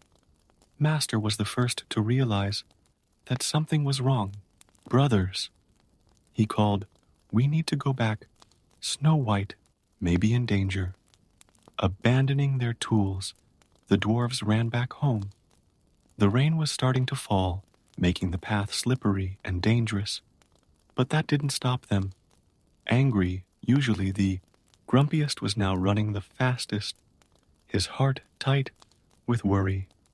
When they arrived home, they found the door open and Snow White lying on the kitchen floor. Dunga was the first to cry, while Feliz, for the first time in his memory, couldn't find anything positive to say. She's still breathing, announced Mestre after examining the princess. but it's a deep, unnatural sleep. It was the queen, roared Angry, punching the table hard.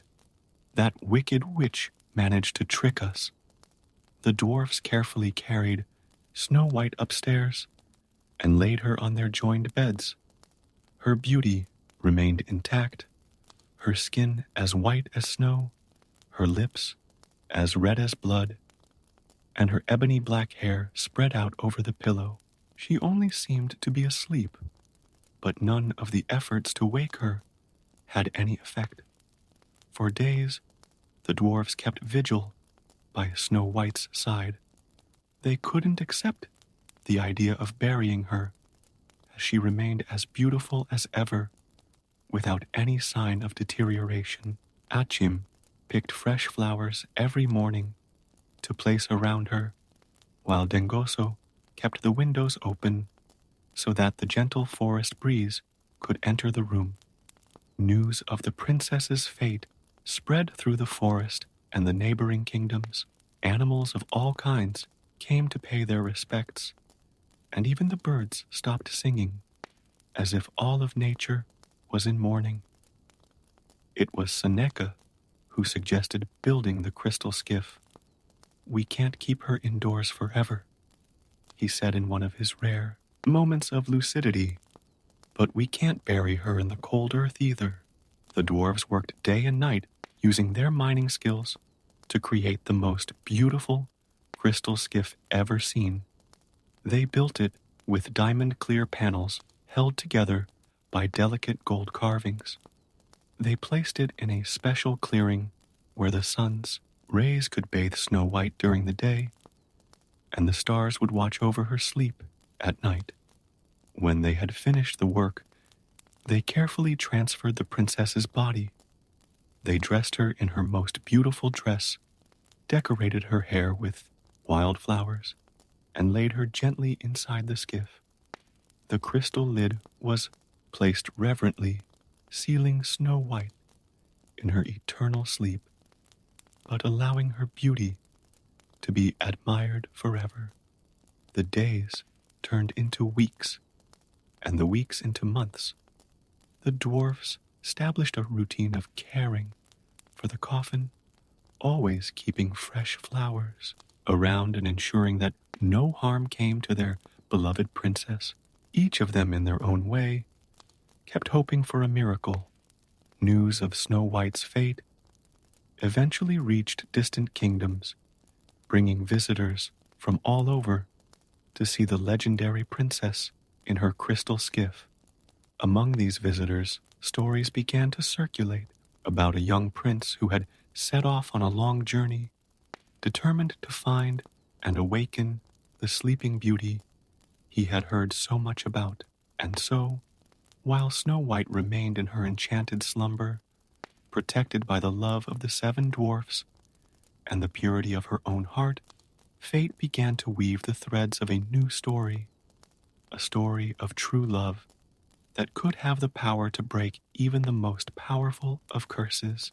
In a faraway kingdom, a young prince named Florian had been enchanted by stories about the beautiful sleeping princess. For months, he traveled through unknown lands, following rumors and clues about Snow White's whereabouts. His heart was inexplicably drawn to the story of the young princess, who even in her eternal slumber continued to inspire love and devotion in all who knew her. One golden autumn morning, the prince finally reached the forest where the 7 dwarfs lived. The animals, recognizing the nobility in his heart, guided him to the clearing where the crystal skiff lay. Seeing Snow White for the first time, Florian felt his heart stop for a moment. Her beauty was even more extraordinary than the stories described, but there was something beyond that, a purity and kindness that emanated from her serene countenance. The dwarves, who had initially looked at the visitor with suspicion, noticed something different about this prince. He wasn't just another curious person coming to admire their sleeping princess. There was real emotion in his eyes as he gazed at Snow White through the crystal. "I've never seen such beauty," whispered Florian, kneeling beside the skiff. "Not only in appearance, but I can feel the goodness of her soul, even through this deep sleep." Master approached the prince and told him the whole story: the queen's cruelty, the escape through the forest, the happy days Snow White had spent with them, and finally, the terrible curse of the poisoned apple. As he listened, Florian felt his love for the princess grow not just for her beauty, but for her courage and kindness. Moved by an impulse greater than himself, the prince asked the dwarves for permission to open the skiff.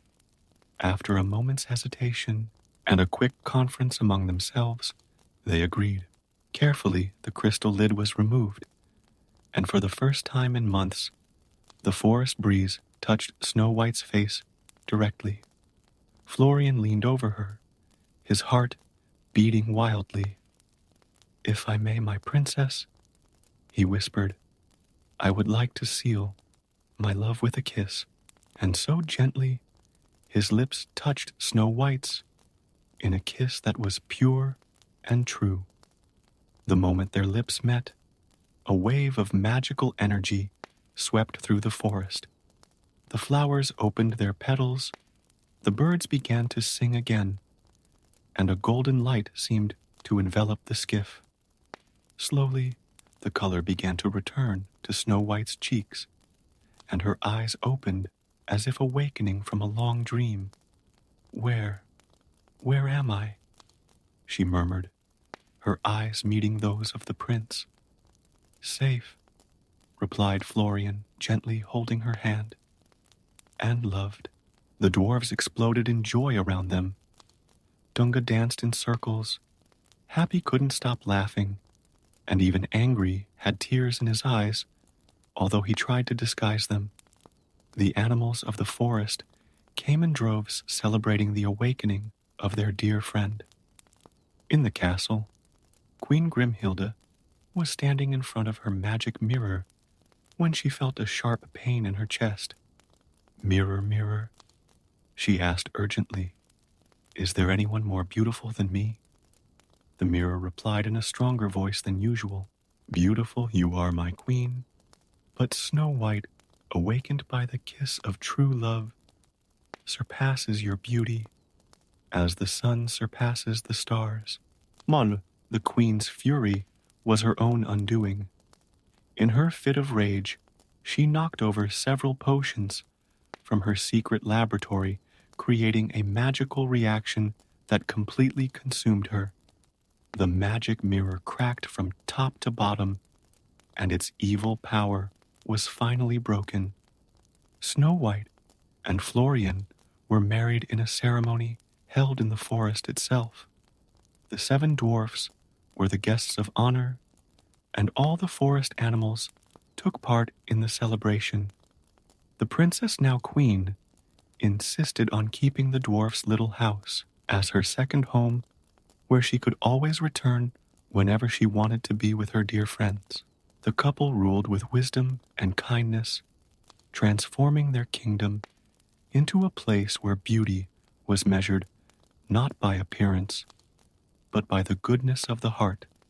Snow White never forgot the lessons she had learned during her time with the dwarfs: the importance of true friendship, the value of honest work, and the transformative power of sincere love. The 7 dwarfs continued their lives in the forest, but now their lonely nights were often brightened by visits from Snow White and Florian. The little house was always clean and welcoming, as the princess made a point of keeping alive the habits she had developed during her stay there. And so, the story of Snow White became a legend told through the ages, not just as a tale of the victory of good over evil, but as a testimony to the power of true love and sincere friendship. Her outer beauty was only a reflection of the purity of her soul, and her ability to love and forgive transformed not only her own life, but that of all those who were lucky enough to meet her. On clear nights when the full moon illuminates the forest, it is said that you can still hear the echo of joyful songs coming from the dwarf's little house, where a princess found shelter, friendship, and finally her path to true happiness.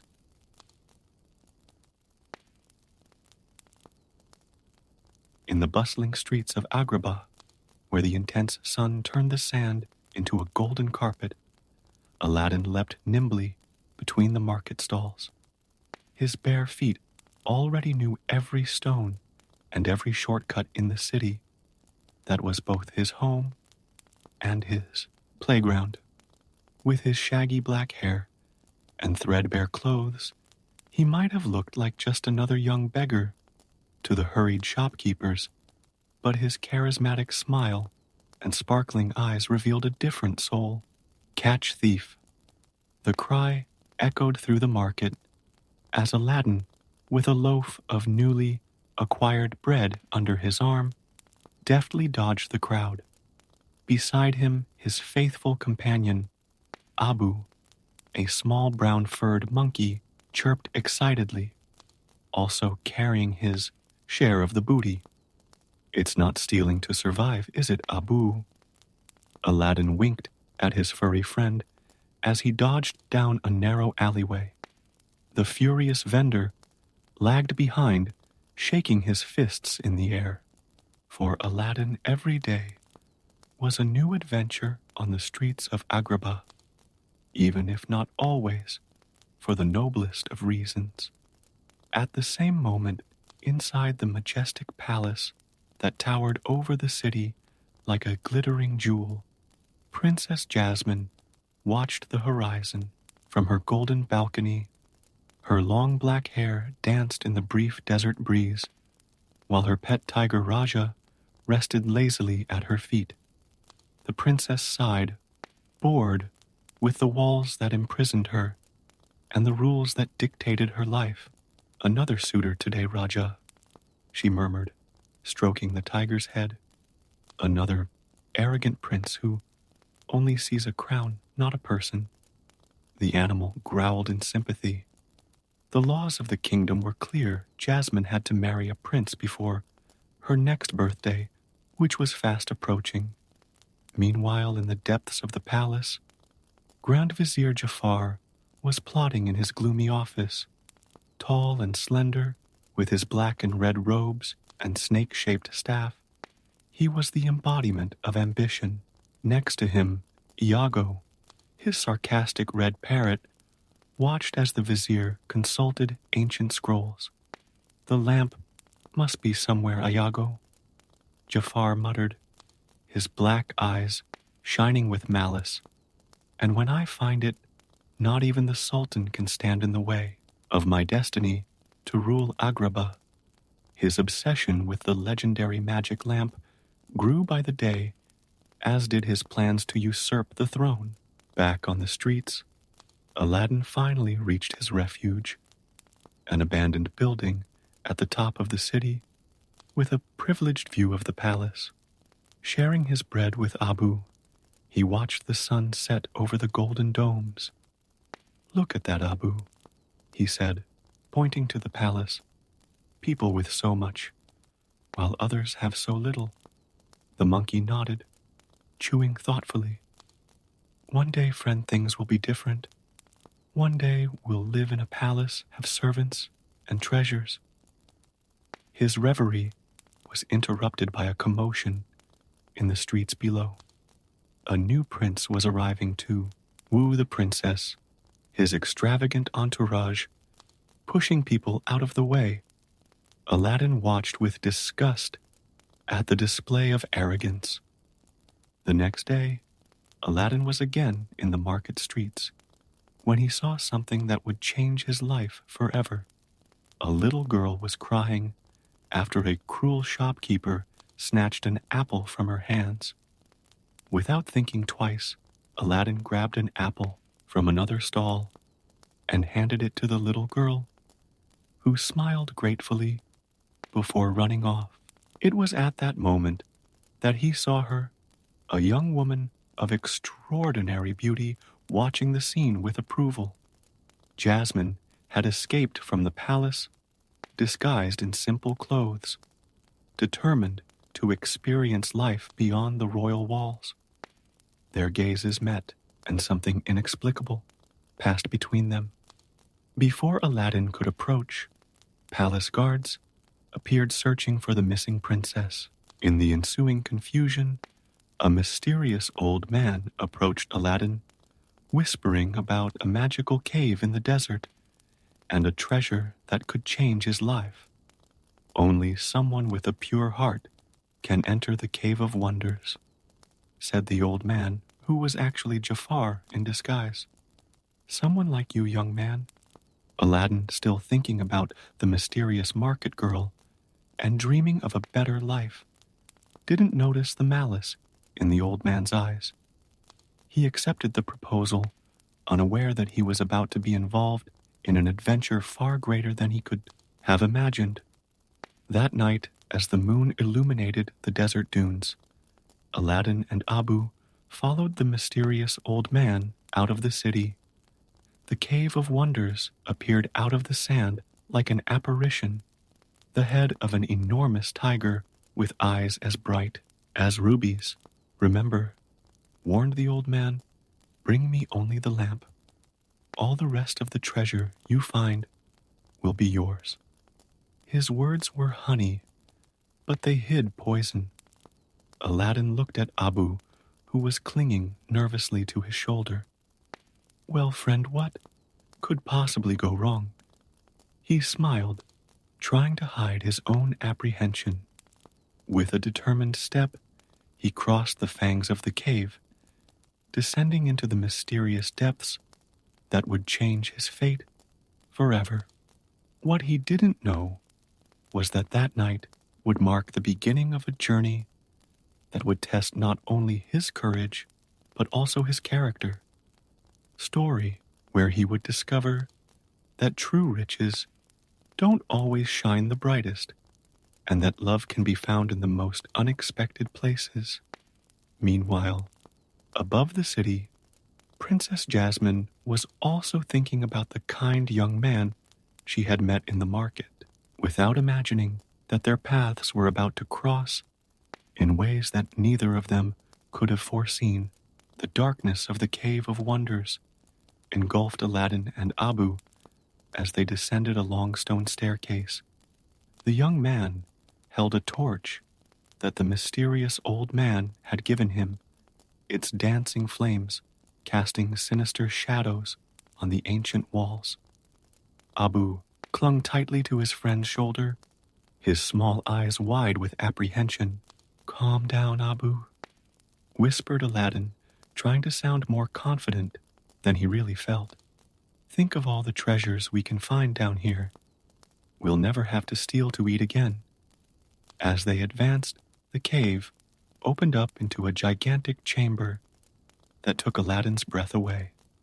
Mountains of gold jewels and precious artifacts stretched as far as the eye could see, shining like earthly stars in the light of his torch.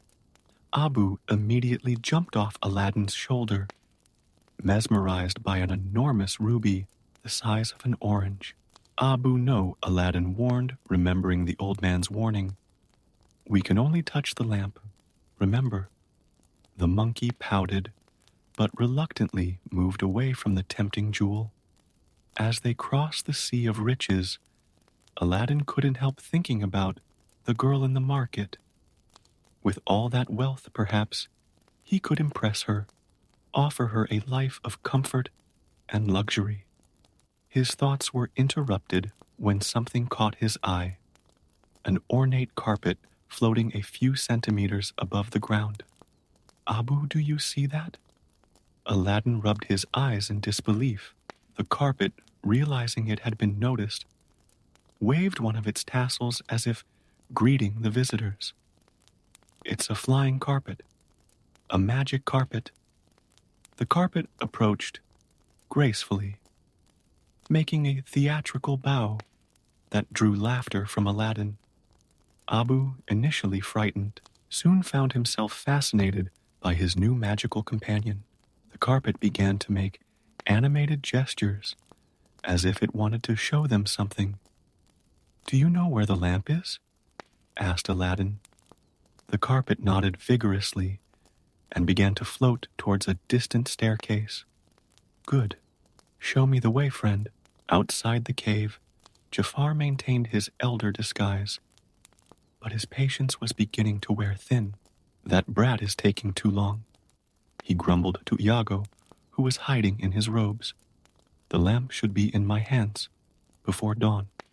Back inside the cave, Aladdin, Abu, and their new magical friend reached an isolated chamber. In the center, on a high stone pedestal, rested an old, unadorned bronze lamp.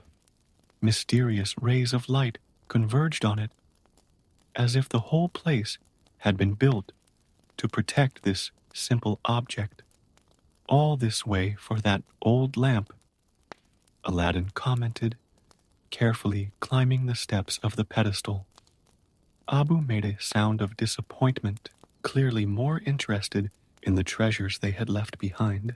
When Aladdin finally picked up the lamp, a strange sensation ran through his body, as if he were holding something alive and pulsating. Before he could examine his discovery further, a high-pitched scream echoed through the chamber. Abu had succumbed to temptation and grabbed a huge red jewel. The ground began to shake violently, and a thunderous voice reverberated throughout the cave. "You have perverted the forbidden treasure. Now you will suffer the consequences." "Abu, what have you done?" Aladdin shouted as the walls began to crumble and bubbling lava gushed out of the ground. The flying carpet quickly glided towards them, offering an escape route.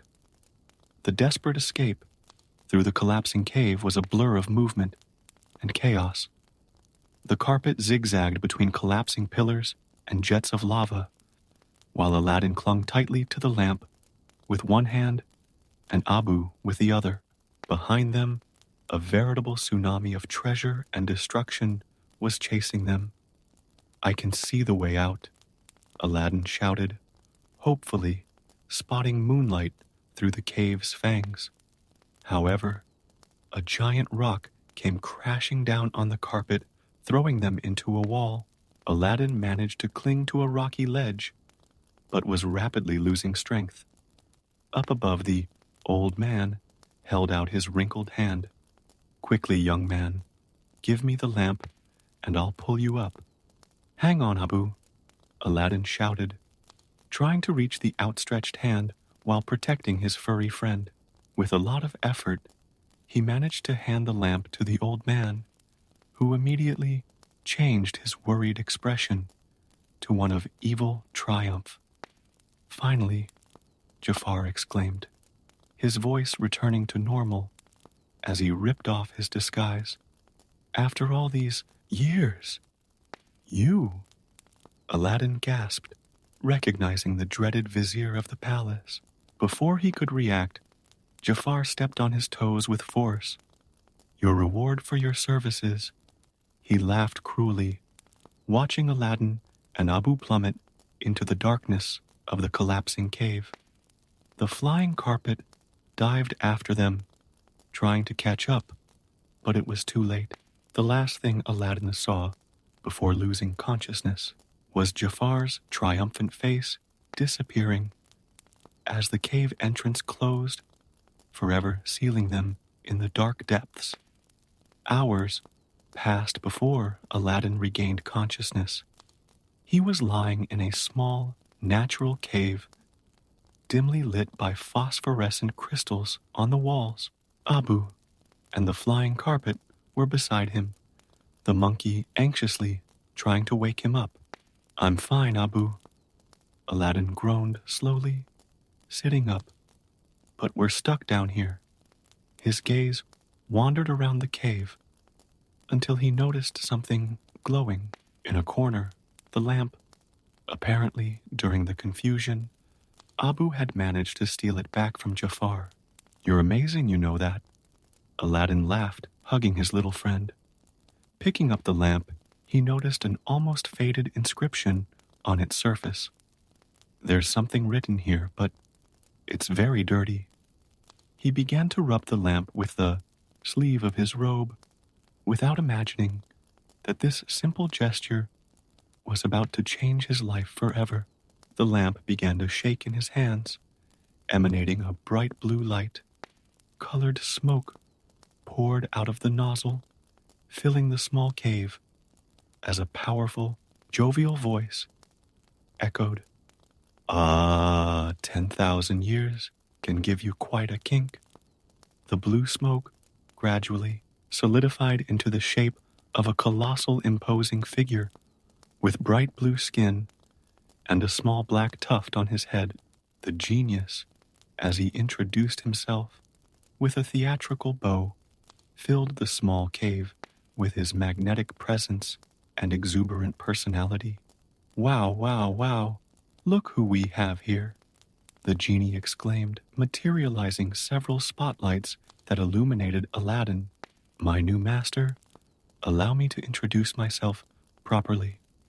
With a snap of his fingers, a lively tune began to play out of nowhere, as the genie multiplied into several versions of himself, each with a different instrument.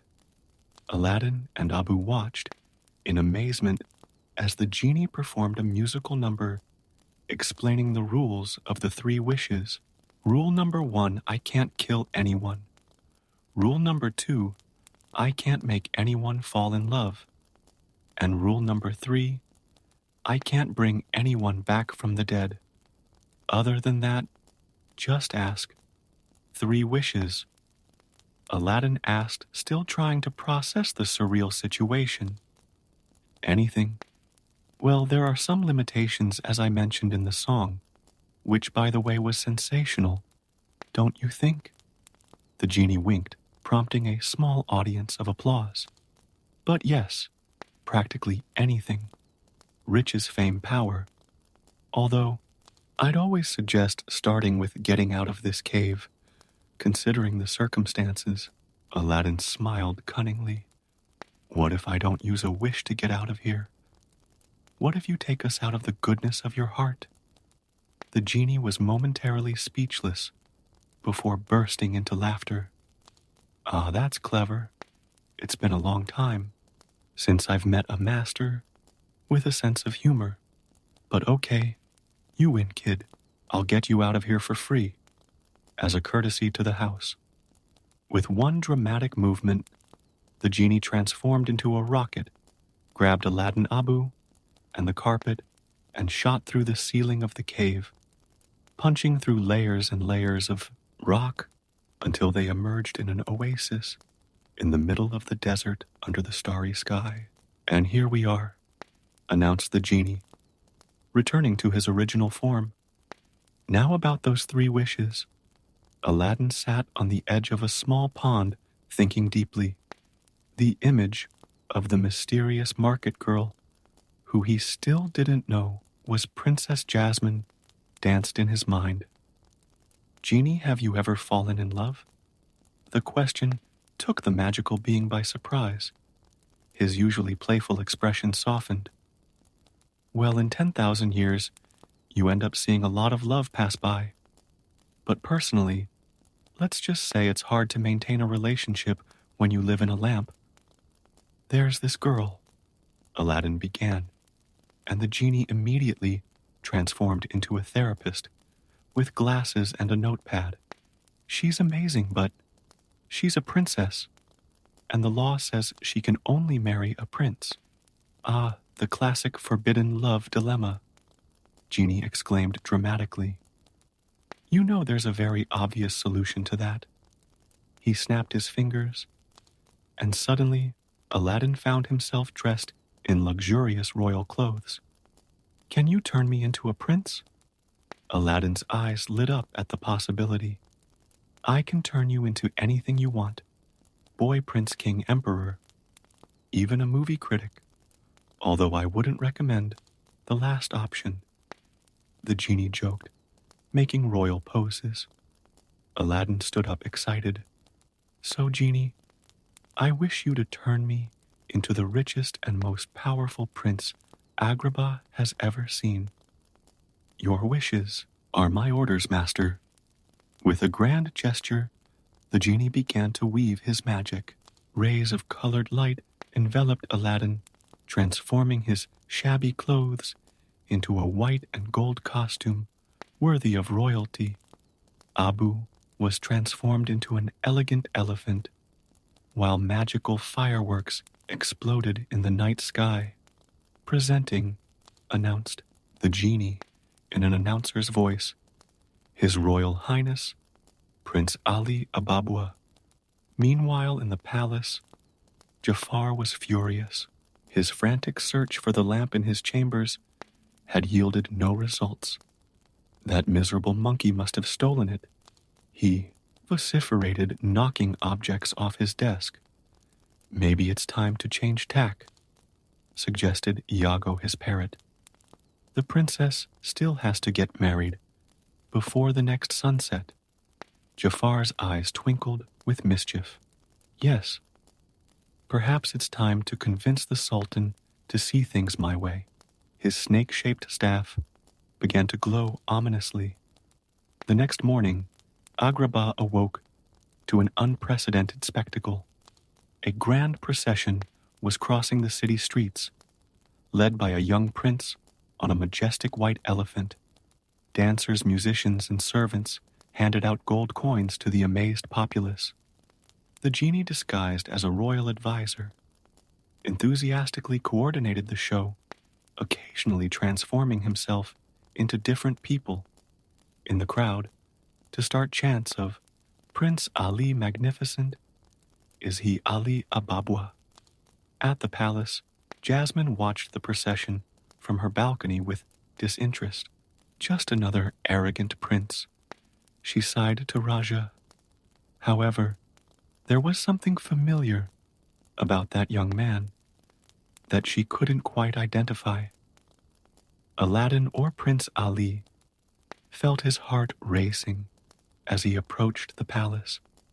Under all that luxury and pomp, he was still the same boy from the streets, dreaming of winning the heart of a princess. What he didn't know was that his journey of self-discovery had only just begun, and that the greatest lessons about love, honesty, and courage were yet to come.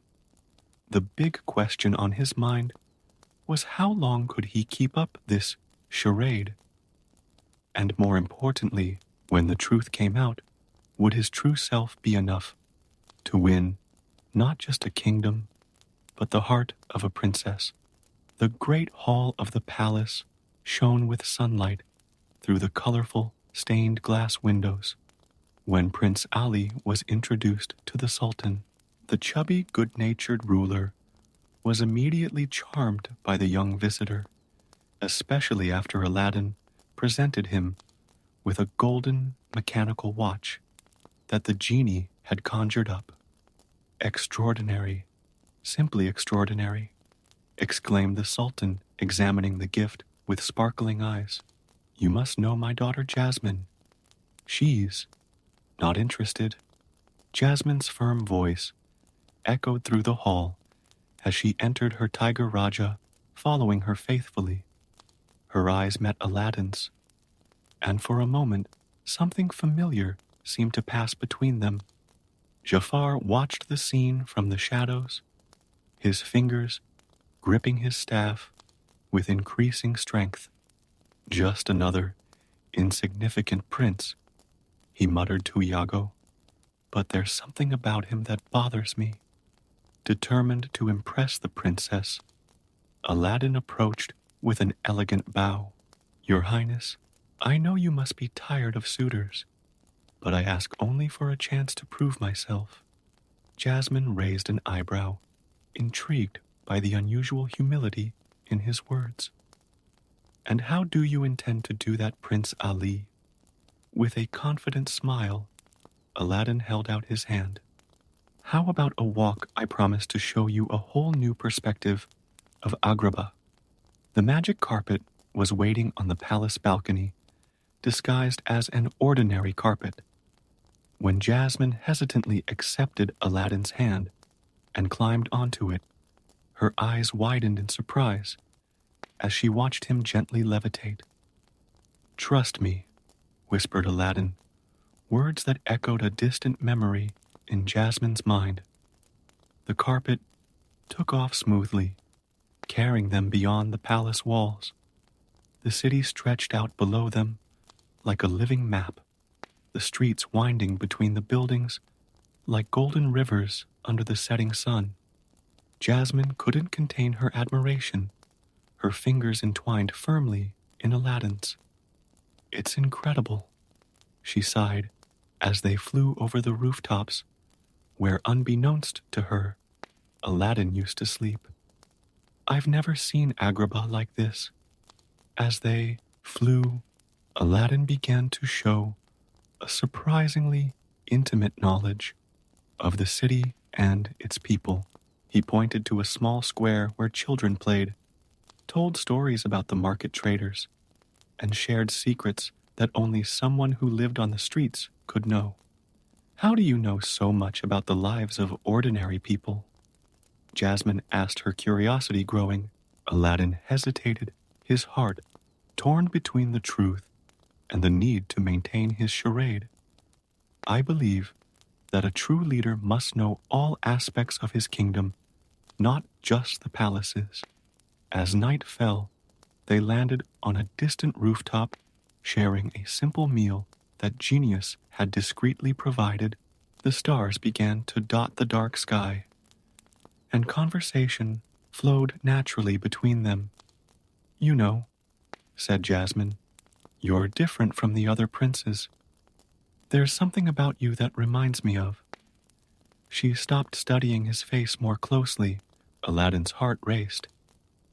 "Reminds you of what?" "Someone I met at the market," she replied slowly. "A young man who helped a child in need."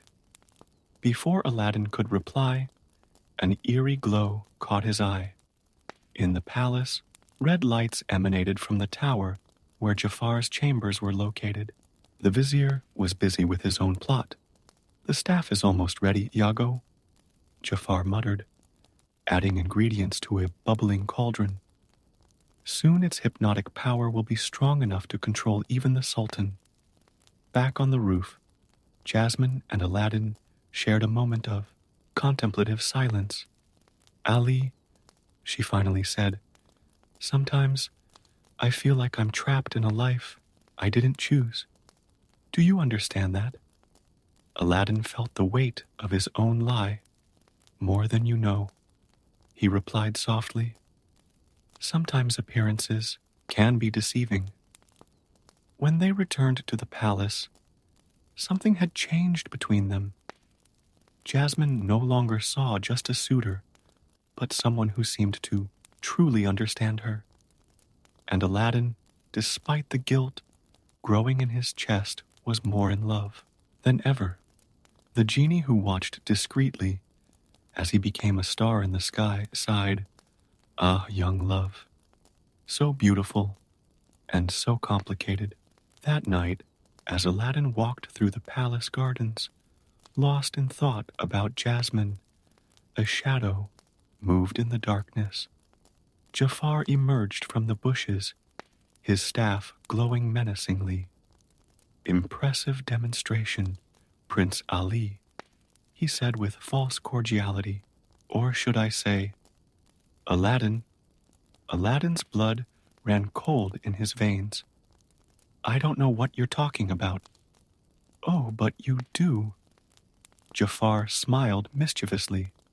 "The street rat I found in the Cave of Wonders." I wonder what the princess would say if she knew the truth about her precious prince. Aladdin kept his composure, even though his heart was pounding frantically. "Your accusations are as empty as your loyalty to the Sultan." Jafar's smile only widened. "Be careful, boy. You're not the only one with secrets in this palace." With those words, he disappeared into the shadows, leaving Aladdin with an even heavier burden on his heart. In his makeshift room, Aladdin found the genie playing chess with himself. "Genie, what do I do? I can't keep lying to her." The genie paused his game, looking seriously at his friend. "The truth has a funny way of coming out, Al. The longer you wait, the more painful it will be." But before Aladdin could consider a confession, a guard rushed into his chambers. "Prince Ali the Sultan requests your immediate presence in the throne room. It's about the princess." Aladdin's heart raced as he ran through the palace corridors. As he entered the throne room, he found a disturbing scene. The Sultan was in a trance, his glazed eyes fixed on the red glow of Jafar's staff. Jasmine was handcuffed, guards holding her tightly as she struggled. "Ah, Prince Ali, how nice of you to join us." Jafar smiled mischievously. "Or should I say, the street rat." "Dad, wake up, Jafar is controlling you," Jasmine shouted, but the Sultan remained motionless. "The Sultan has seen the truth about his favorite suitor," Jafar proclaimed, his voice echoing through the hall. "A liar, a common thief who dared to pass himself off as royalty." "It's a lie." Aladdin advanced, but guards quickly surrounded him. Abu, still in elephant form, tried to help, but Jafar turned him back into a small monkey with a flick of his staff. "The magic," Jasmine gasped, realizing. "So you're not really a prince?" The look of disappointment in Jasmine's eyes went through Aladdin like a dagger. "Jasmine, I can explain." "Guards," Jafar ordered, "take this impostor to the dungeons.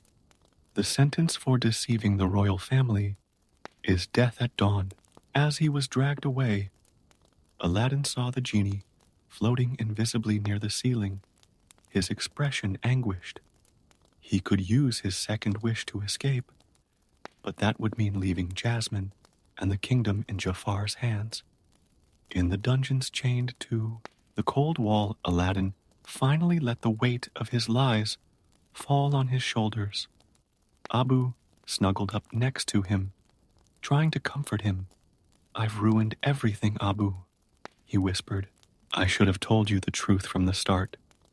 A familiar blue glow filled the cell as the genie appeared. "It's not over yet, Al.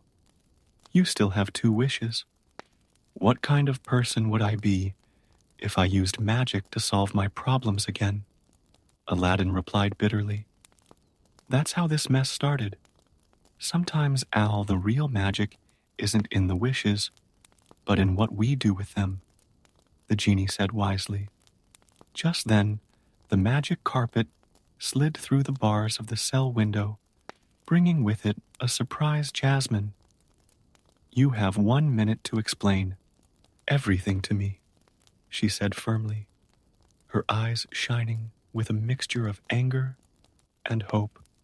"The truth is, I'm just Aladdin, a thief of the streets," he confessed, finally setting his heart free.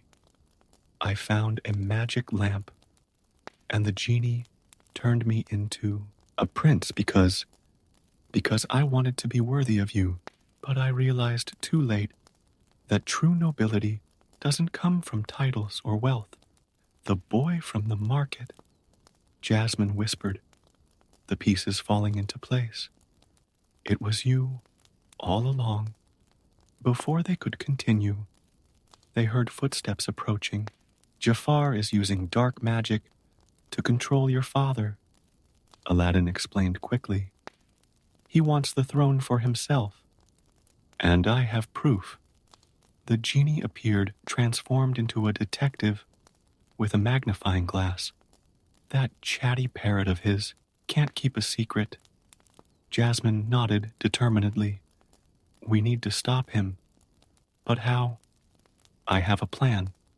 Aladdin smiled, his old adventurous spirit returning. But it will require all of us to work together.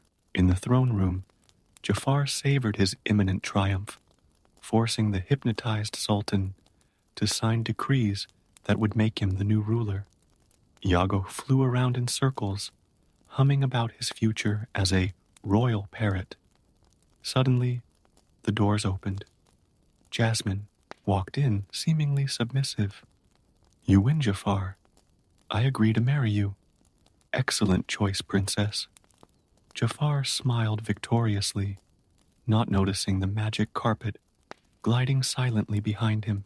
Meanwhile, Aladdin, freed by one of the genie's tricks, was sneaking around the pillars of the hall.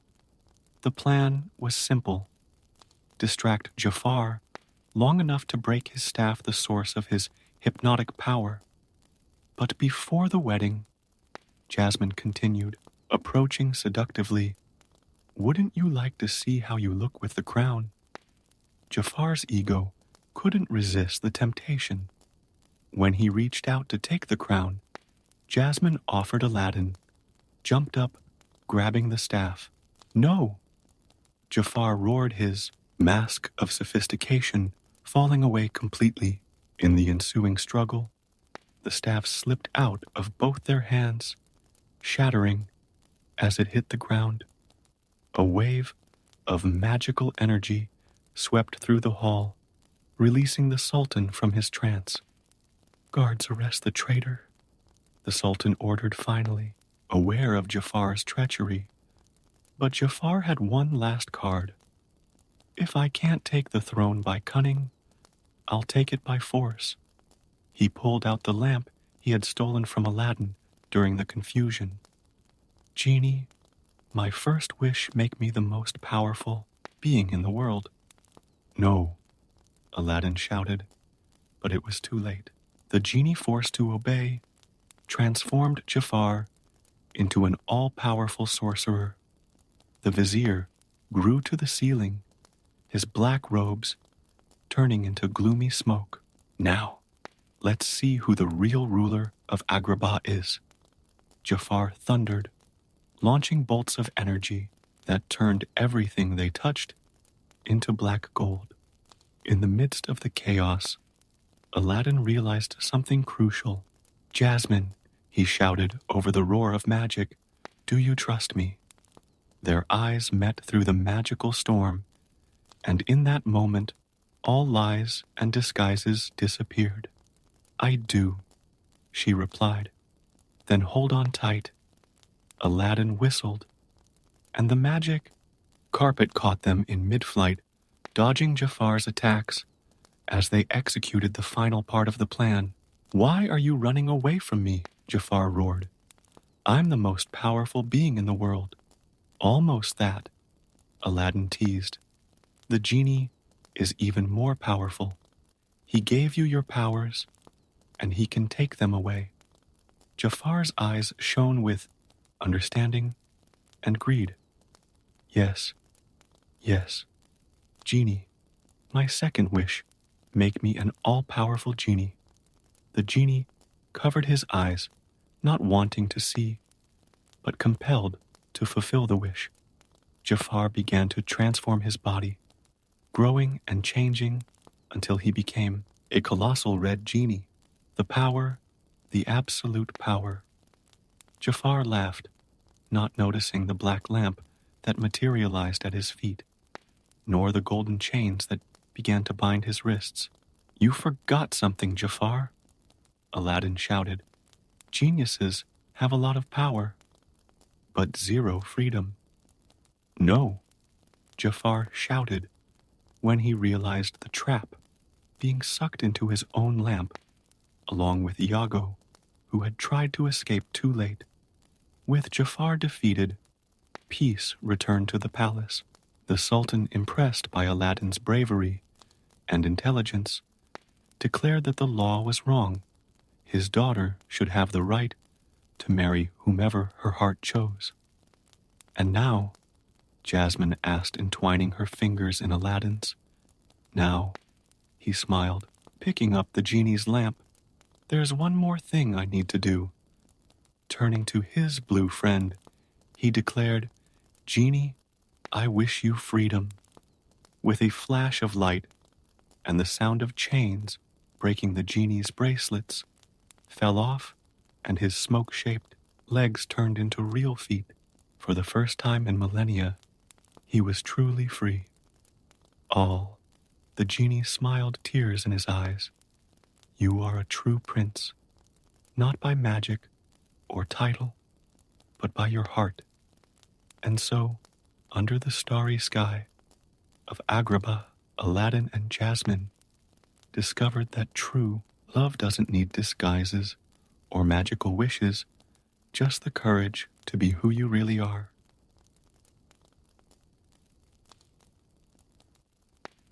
Life in Kansas always followed its own rhythm, marked by the golden sway of the wheat fields and the occasional mooing of the cows on Dorothy's aunt and uncle's farm.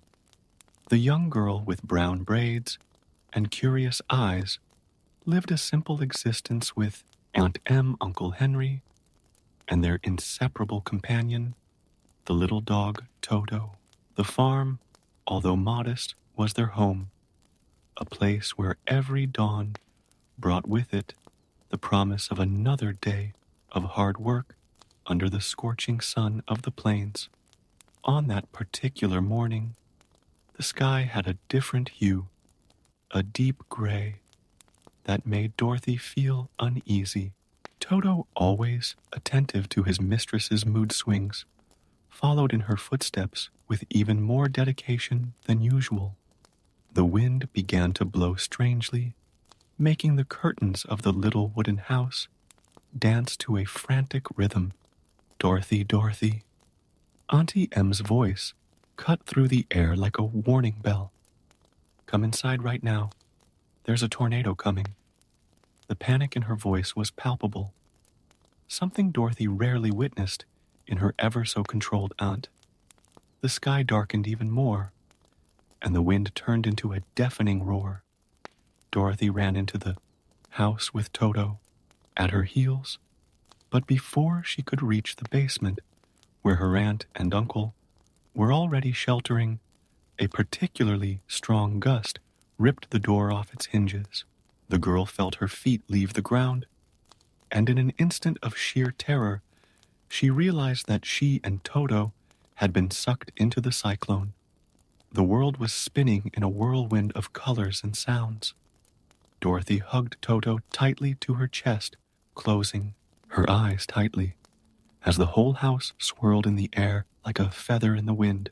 Furniture, chickens, fences, everything danced around them in a chaotic waltz. Time seemed to have lost all meaning in that moment, suspended between heaven and earth. When everything finally stopped and silence replaced the roar of the wind, Dorothy slowly opened her eyes. The first thing she noticed was the light, bright, colorful, and completely different from the yellowish light of Kansas. Through the window, she could see a world that seemed to have come straight out of her most fantastic dreams. With hesitant steps, Dorothy approached the crooked door and opened it. What she saw stunned her. Giant flowers in vibrant colors, trees with candied fruit, and even more surprisingly, little people dressed in extraordinarily colorful clothes, who watched her with a mixture of amazement and curiosity. Welcome to the land of Oz, dear liberator, said a melodious voice. An ethereal-looking woman, dressed in a shimmering pink dress and carrying a delicate crown, approached, floating in the air. I'm Glinda, the Good Witch of the North, and you've just rid us of the terrible, wicked witch of the East. Dorothy, still confused, looked where Glinda was pointing, and saw to her horror that her house had landed on someone. Only a pair of feet wearing very shiny ruby shoes appeared under the building. But I didn't want to hurt anyone, Dorothy exclaimed, feeling horrified at the thought of having caused someone's death, even accidentally. Don't worry, dear. Glinda smiled gently. The Wicked Witch of the East had been terrorizing the Munchkins for years. You freed them, and they'll be eternally grateful for that. It was then that Dorothy noticed that the little people, the Munchkins, began to approach their previously fearful faces, now opening into smiles of joy and gratitude. They sang and danced, celebrating their newfound freedom. But how am I going to get home? Dorothy asked, feeling tears forming in her eyes. My aunt and uncle must be very worried. To get back to Kansas, you'll need the help of the great and powerful Wizard of Oz, explained Glinda. He lives in the Emerald City, in the center of Oz. To get there, you have to follow the yellow brick road. With a flick of her wand, Glinda made the Wicked Witch's ruby shoes appear on Dorothy's feet. These magic shoes will protect you on your journey. Never take them off, for they possess a power that even I don't fully understand. Dorothy looked at her sparkling new shoes, and then at the road that stretched out before her. A shining path made of yellow bricks that snaked through that strange and wonderful land. Toto barked excitedly beside her, apparently eager to begin the adventure. Always stay on the yellow brick road, warned Glinda. The journey will be long, and you will meet both friends and dangers along the way. But if you keep your heart pure and your determination strong, you will arrive safely in the Emerald City. With these words, Glinda disappeared in a shimmering pink bubble, leaving Dorothy alone with Toto and the Munchkins, who were still celebrating. The little girl straightened her blue and white dress, checked that her new shoes were tied properly, and took her first step onto the yellow brick road.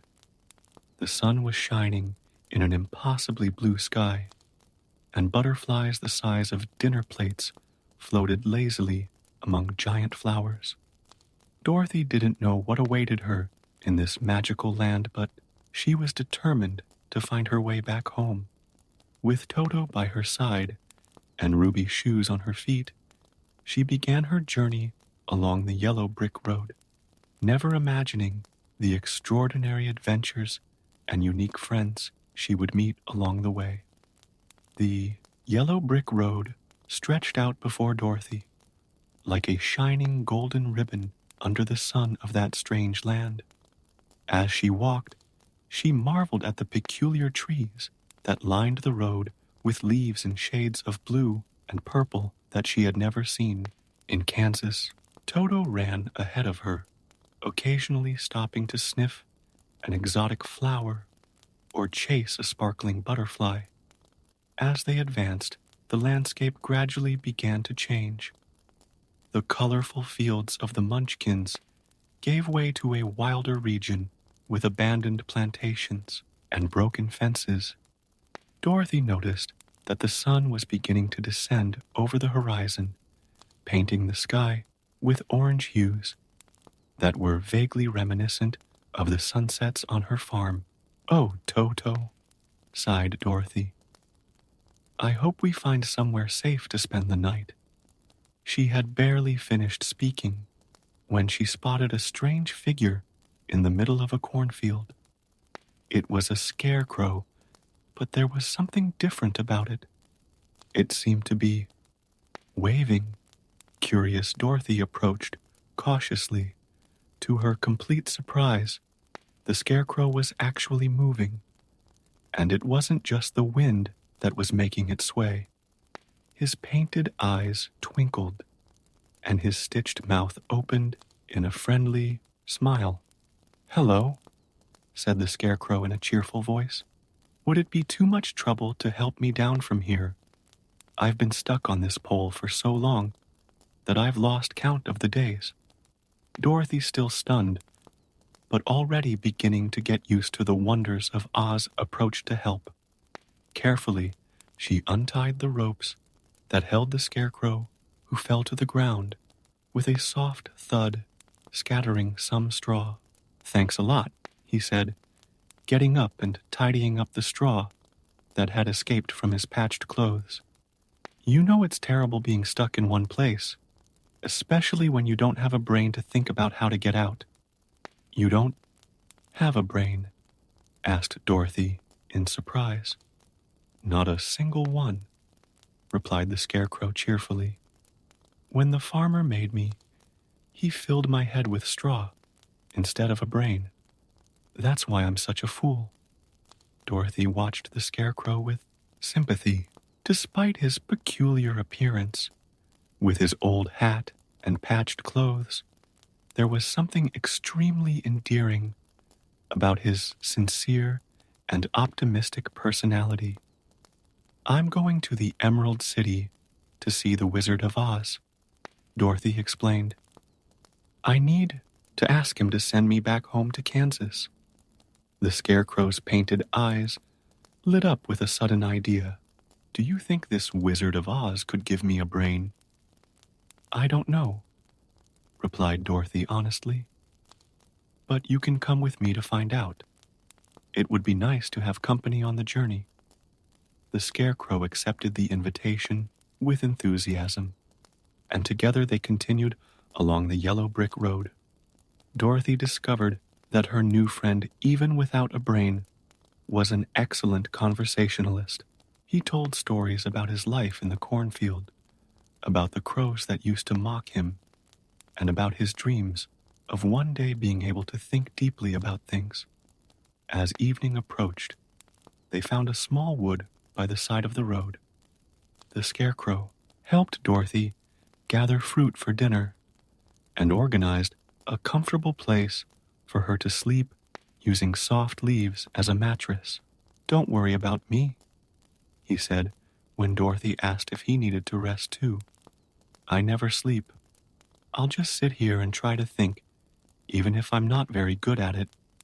During the night, Dorothy slept peacefully, knowing that her new friend was on guard. Toto snuggled up next to her, and for the first time since arriving in Oz, she felt truly safe. As the sun rose, they resumed their journey. The Scarecrow proved to be a valuable companion, helping Dorothy through difficult stretches of road and keeping her spirits high with his optimistic observations about everything they saw. "You know," he said as they walked, "even without a brain, I can see that you're a very special girl, Dorothy. It's not just anyone who would help a strange scarecrow stuck on a pole." Dorothy blushed at the compliment. "And you're much cleverer than you think," she replied. "You've had several brilliant ideas since we started traveling together." The Scarecrow shook his head, causing a few strands of straw to fall out. "They're just lucky guesses. Just imagine what I could do with a real brain." They continued, walking along the road, which now meandered through a denser area of forest. The trees seemed older and darker here, with twisted branches that formed arches over the road. Dorothy noticed that Toto was more restless, keeping closer to her feet.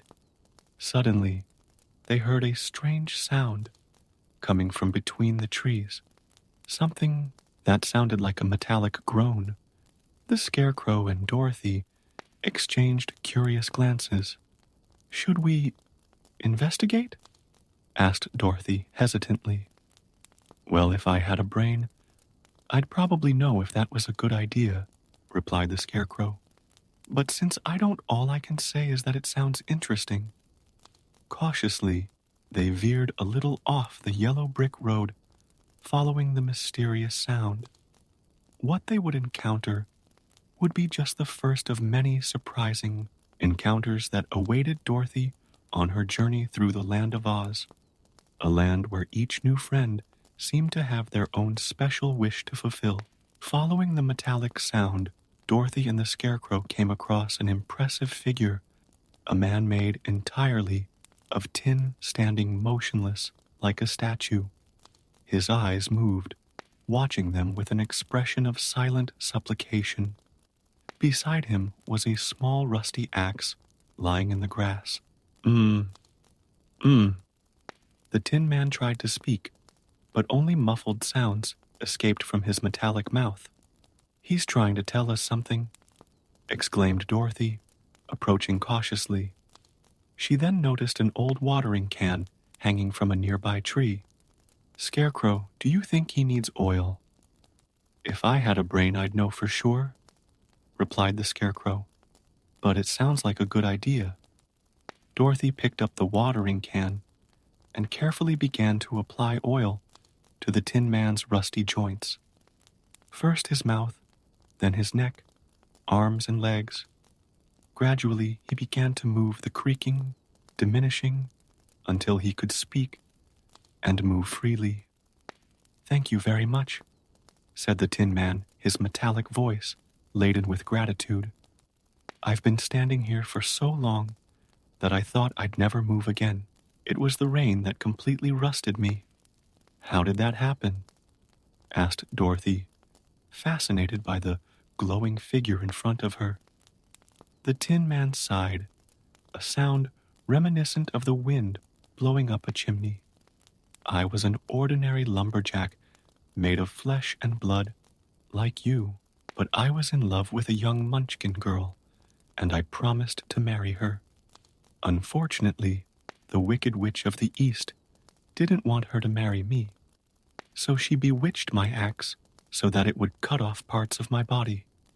Each time this happened, I went to a tinker who replaced the missing part with tin until I became completely metal." "What a sad story," Dorothy exclaimed. "And what happened to your love?" "That's the worst of it," he replied wistfully. "When I became completely tin, I discovered that I no longer had a heart. Without it, I couldn't love the girl anymore, and she ended up marrying someone else." The Scarecrow, who was listening attentively to the story, commented, "At least you have a brain. I'd give anything to have one." "A brain is nice," agreed the Tin Man, "but I'd rather have a heart. You can't imagine how sad it is not to be able to love, not to feel joy or sadness." Dorothy had an idea. "We're going to the Emerald City to see the Wizard of Oz. I'm going to ask to come home, and the Scarecrow is going to ask for a brain. Why don't you come with us? Maybe the wizard can give you a heart." The Tin Man's metallic eyes shone with hope. "Would you really accept me as a traveling companion?" "Of course," replied the Scarecrow enthusiastically. "The more the merrier." Thus, the now enlarged group resumed their journey along the yellow brick road. The Tin Man carried his newly oiled axe, which could be useful for clearing a path through the increasingly dense forest. Dorothy found that her two companions complemented each other perfectly. The Scarecrow's natural optimism balanced out the Tin Man's melancholy tendencies. As they advanced, the forest became darker and more frightening. Twisted branches seemed to form sinister faces, and strange sounds echoed between the trees. Toto kept close to Dorothy's feet, occasionally growling into the shadows. "Do you think there are any dangerous animals around here?" asked Dorothy, gripping the basket she was carrying tighter. "Probably," replied the Tin Man. "I've heard stories about lions and tigers and bears living in these forests." "Oh dear," exclaimed Dorothy. "Don't worry," assured the Tin Man, raising his axe. "I can protect us from any beast even without a heart." The Scarecrow added, "And I can distract any animal while you run away. After all, what's the worst that can happen to me? I'm just straw." His words had barely been uttered when a mighty roar echoed through the forest, making the trees shake. Toto ran to hide behind Dorothy, who froze in place. Tin Man raised his axe in a defensive position, while Scarecrow searched frantically for the source of the sound. Suddenly, a huge lion leapt onto the road in front of them, its claws outstretched and golden mane swaying menacingly. Its yellow eyes blazed with ferocity as it prepared to attack. Toto, in a moment of bravery or foolishness, stepped out from behind Dorothy and started barking at the beast. The lion, to everyone's surprise, jumped back and started crying, "Please, don't let that monster attack me," begged the lion between sobs, referring to little Toto. Dorothy the Scarecrow and the Tin Man looked at each other stunned. There was the king of beasts, trembling with fear of a puppy. The situation was so absurd that Dorothy couldn't help but laugh. "You're a cowardly lion," she exclaimed, still laughing. The lion wiped his tears with the tip of his tail. "I know it's terrible, isn't it? I'm a disgrace to the whole lion race. I've always been like this ever since I was a cub. I'm afraid of everything." "But you're so big and strong," argued the Scarecrow. "What's the point of being strong on the outside when you're a coward on the inside?" lamented the lion. "All the other animals expect me to be brave because I'm a lion, but I'm actually afraid even of my own shadow." Dorothy felt sorry for the poor creature. It was strange to see such a majestic animal reduced to tears. "We're going to see the Wizard of Oz," she said gently. "Maybe he can give you courage." The lion's eyes lit up. "Do you think he would?" "Why not?" replied the Tin Man. "He'll give me a heart and a brain for the Scarecrow." "And if he can do all that," added the Scarecrow, "he can certainly give courage to a lion." The lion dried his last tears and managed a small smile. "Can I come with you? Then I promise I won't be too much of a burden." And so the group gained another member. Young Dorothy, the brainless Scarecrow, the heartless Tin Man, the cowardly lion, and little Toto, an unlikely company united by the desire to fulfill their deepest dreams. The yellow brick road stretched ahead of them, taking them ever closer to the mysterious Emerald City and the mighty Wizard of Oz. However, none of them could have imagined the adventures and dangers they would still face before reaching their destination. With the group now complete, the journey along the yellow brick road took on a new rhythm. The lion, despite his fearful nature, provided an additional sense of security when he wasn't hiding behind bushes at the slightest suspicious noise. Dorothy discovered that her companions, even with their apparent flaws, were an extraordinary team. As they advanced, the landscape began to change dramatically. The dense forest gave way to a more arid and rocky terrain. The sky, once a vibrant blue, took on darker, more threatening tones. Dorothy couldn't help but notice that her ruby shoes shone more brightly in this gloomy environment. "Something's not right," muttered the Tin Man, gripping his axe tighter. "The air feels different." The Scarecrow, trying to maintain his usual optimism, commented, "If I had a brain, I'd probably know what's wrong. But at least the road is still here to guide us." Suddenly, a flock of giant black crows crossed the sky, their wings producing a deafening sound. The lion immediately crouched down, trembling. "It's the messengers of the Wicked Witch of the West," exclaimed a voice from a nearby tree. Everyone turned to see a small winged monkey, different from the crows, hiding among the branches. "The witch knows you're coming. She wants the girl's ruby shoes." Dorothy felt a shiver run down her spine. Glinda had mentioned that the shoes were powerful, but hadn't explained exactly why. Before they could question the winged monkey any further, it flapped its wings and disappeared into the dark sky. "We mustn't let ourselves be intimidated," declared the Tin Man, although his metallic voice trembled slightly. "We've come too far to give up now." The group continued their journey, but now with greater caution. The Scarecrow often tripped over loose stones, scattering some straw along the way, which the Tin Man patiently helped to collect. The Lion, despite his constant fear, kept his senses sharp for any sign of real danger. As the afternoon progressed, they came to an area where huge rocks formed a natural gorge. The yellow brick road snaked between the rock formations, creating unsettling shadows. "Maybe we should look for another way," suggested the Lion, his voice trembling. "This place looks perfect for an ambush." No sooner had he finished speaking than a thunderous sound echoed through the gorge. Large boulders began to tumble down the steep walls.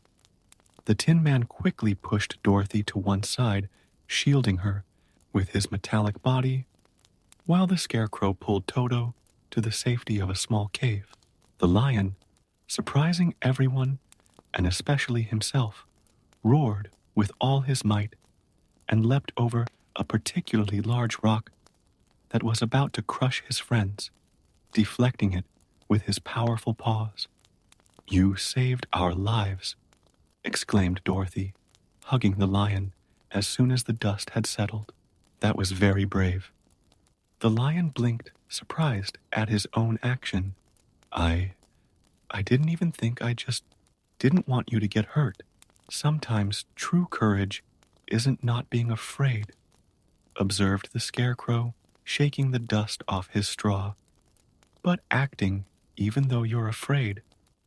An evil laugh echoed through the gorge, and a menacing green figure appeared in the sky, riding a broom.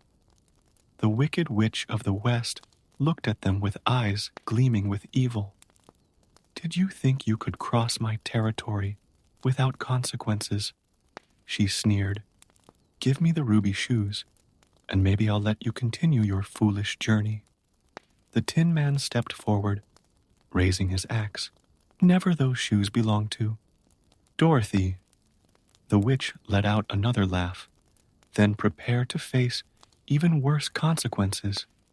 With a flick of her broom, she disappeared in a cloud of green sulphurous smoke. "We need to keep moving," said Dorothy, with determination, although her voice betrayed her fear.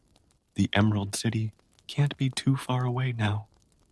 The group moved on, more united than ever. The Tin Man kept his axe ready. The Scarecrow watched the sky intently, and the Lion, inspired by his moment of bravery, walked with his head held a little higher. At dusk, they found a small oasis near the road with a spring of crystal clear water. While Dorothy and Toto rested, the Tin Man stood guard. The Scarecrow collected fruit for dinner, and the Lion, surprised at himself, made rounds of the camp's perimeter. "You know," said the Lion, returning from one of his rounds, "even though I'm still afraid, I feel that with you, I'm stronger. Maybe I don't need to be brave on my own." The Tin Man nodded. "And even without a heart, I feel something special for all of you." "Is that friendship?" "If I had a brain," added the Scarecrow, "I could explain why we've become so close. But even without it, I know I've found a real family." Dorothy smiled, feeling warmed by the affection of her unusual friends. The Wicked Witch of the West might be powerful, but there was something even stronger uniting that peculiar group, a bond forged through adversity and strengthened by a shared determination to make their dreams come true. The night advanced, and the stars of Oz, different from those of Kansas, shone in the sky like diamonds. Dorothy fell asleep to the sound of the Scarecrow humming softly. the occasional creak of the Tin Man's joints, and the lion's soft snores. Tomorrow they would face new challenges, but together they knew they could overcome any obstacle the Wicked Witch of the West put in their way. Dawn brought with it a greenish sky on the horizon, not the menacing green of the Wicked Witch of the West, but a soft, shimmering glow that made Dorothy's eyes widen in amazement. In the distance, emerging from the morning mist, was the Emerald City. "It's even more beautiful than I imagined," exclaimed Dorothy, observing the towers and domes that glittered like jewels in the light of the rising sun. The group resumed their journey with renewed vigor. The Tin Man had spent the night polishing his metallic surface until it shone. The Scarecrow had adjusted his stubble to look more presentable, and even the lion had tried combing his mane with his claws, although the result was somewhat disheveled. As they approached the city, the yellow brick road became wider and more manicured. Fields of red poppies stretched out on either side, their sweet scent filling the air. Dorothy felt her eyes grow heavy. "Something's wrong," warned the Tin Man, noticing Dorothy staggering. "Those flowers, they look bewitched." The lion also began to yawn, his steps getting slower. "I'm so sleepy." "It's the witch's magic," cried the Scarecrow. "Poppies are enchanted to make you sleep forever." The Tin Man, who couldn't be affected by the scent of the flowers because he couldn't breathe quickly, took Dorothy in his arms. The Scarecrow tried to help the lion, but he was too light to support the weight of the big cat, who had already fallen into a deep sleep. "We've got to get them out of here," exclaimed the Tin Man, carrying Dorothy and Toto, who had also fallen asleep. With a joint effort, the Tin Man and the Scarecrow managed to drag their friends out of the poppy field. As soon as they reached a safe area of green grass, silver snow began to fall gently on them, more magic from Glinda the Good Witch to break the poppy's spell. Dorothy and Toto woke up first, followed by the lion, who looked ashamed to have succumbed to the spell. "Some king of beasts I am," he muttered. "It's not your fault," consoled Dorothy. "It was the witch's black magic." Finally, they reached the gates of the Emerald City. They were huge, made of pure emerald, and decorated with intricate golden carvings. A guard wearing green glasses answered them through a small window. "No one can enter without wearing the special glasses," he explained, handing out pairs of glasses with green lenses to each of them. "The glitter of the emeralds can blind visitors." Once properly equipped, the gates opened to reveal a city that seemed straight out of a dream. Everything from the sidewalks to the tallest buildings was made of polished emerald. Elegantly dressed inhabitants walked through the streets, all wearing the same green glasses. They were led to the central palace, an imposing structure that made the other buildings look small in comparison. In the great throne room, they were greeted by an official who informed them that the Great Oz would attend to each of them separately. Dorothy was the first to enter the throne room. To her surprise, she found only a large, floating head, shiny and frightening. "I am Oz, the great and terrible," thundered the head. "Why do you seek me?" In a trembling but determined voice, Dorothy explained her story and her desire to return home. The wizard listened in silence and then made his proposal. "I will help you and your friends, but first you must do me a service. Bring me the broom of the Wicked Witch of the West."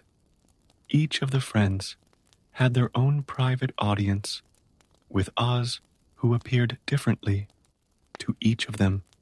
a beautiful woman; to the Tin Man, a terrible beast; to the Lion, and a fireball to the Scarecrow. For everyone he made the same demand, the witch's broom. Gathered together again, they shared their experiences and the terrible task they had been set. "How are we going to get the broom?" asked the Lion, trembling. "The witch is too powerful." "Together," replied Dorothy firmly. "We've made it this far by facing all the obstacles. We can't give up now." The group set off towards the witch's territory. The next day, their hopes pinned on a seemingly impossible mission. The Tin Man sharpened his axe, the Scarecrow planned strategies even without a brain, and the Lion, although frightened, was determined to protect his friends.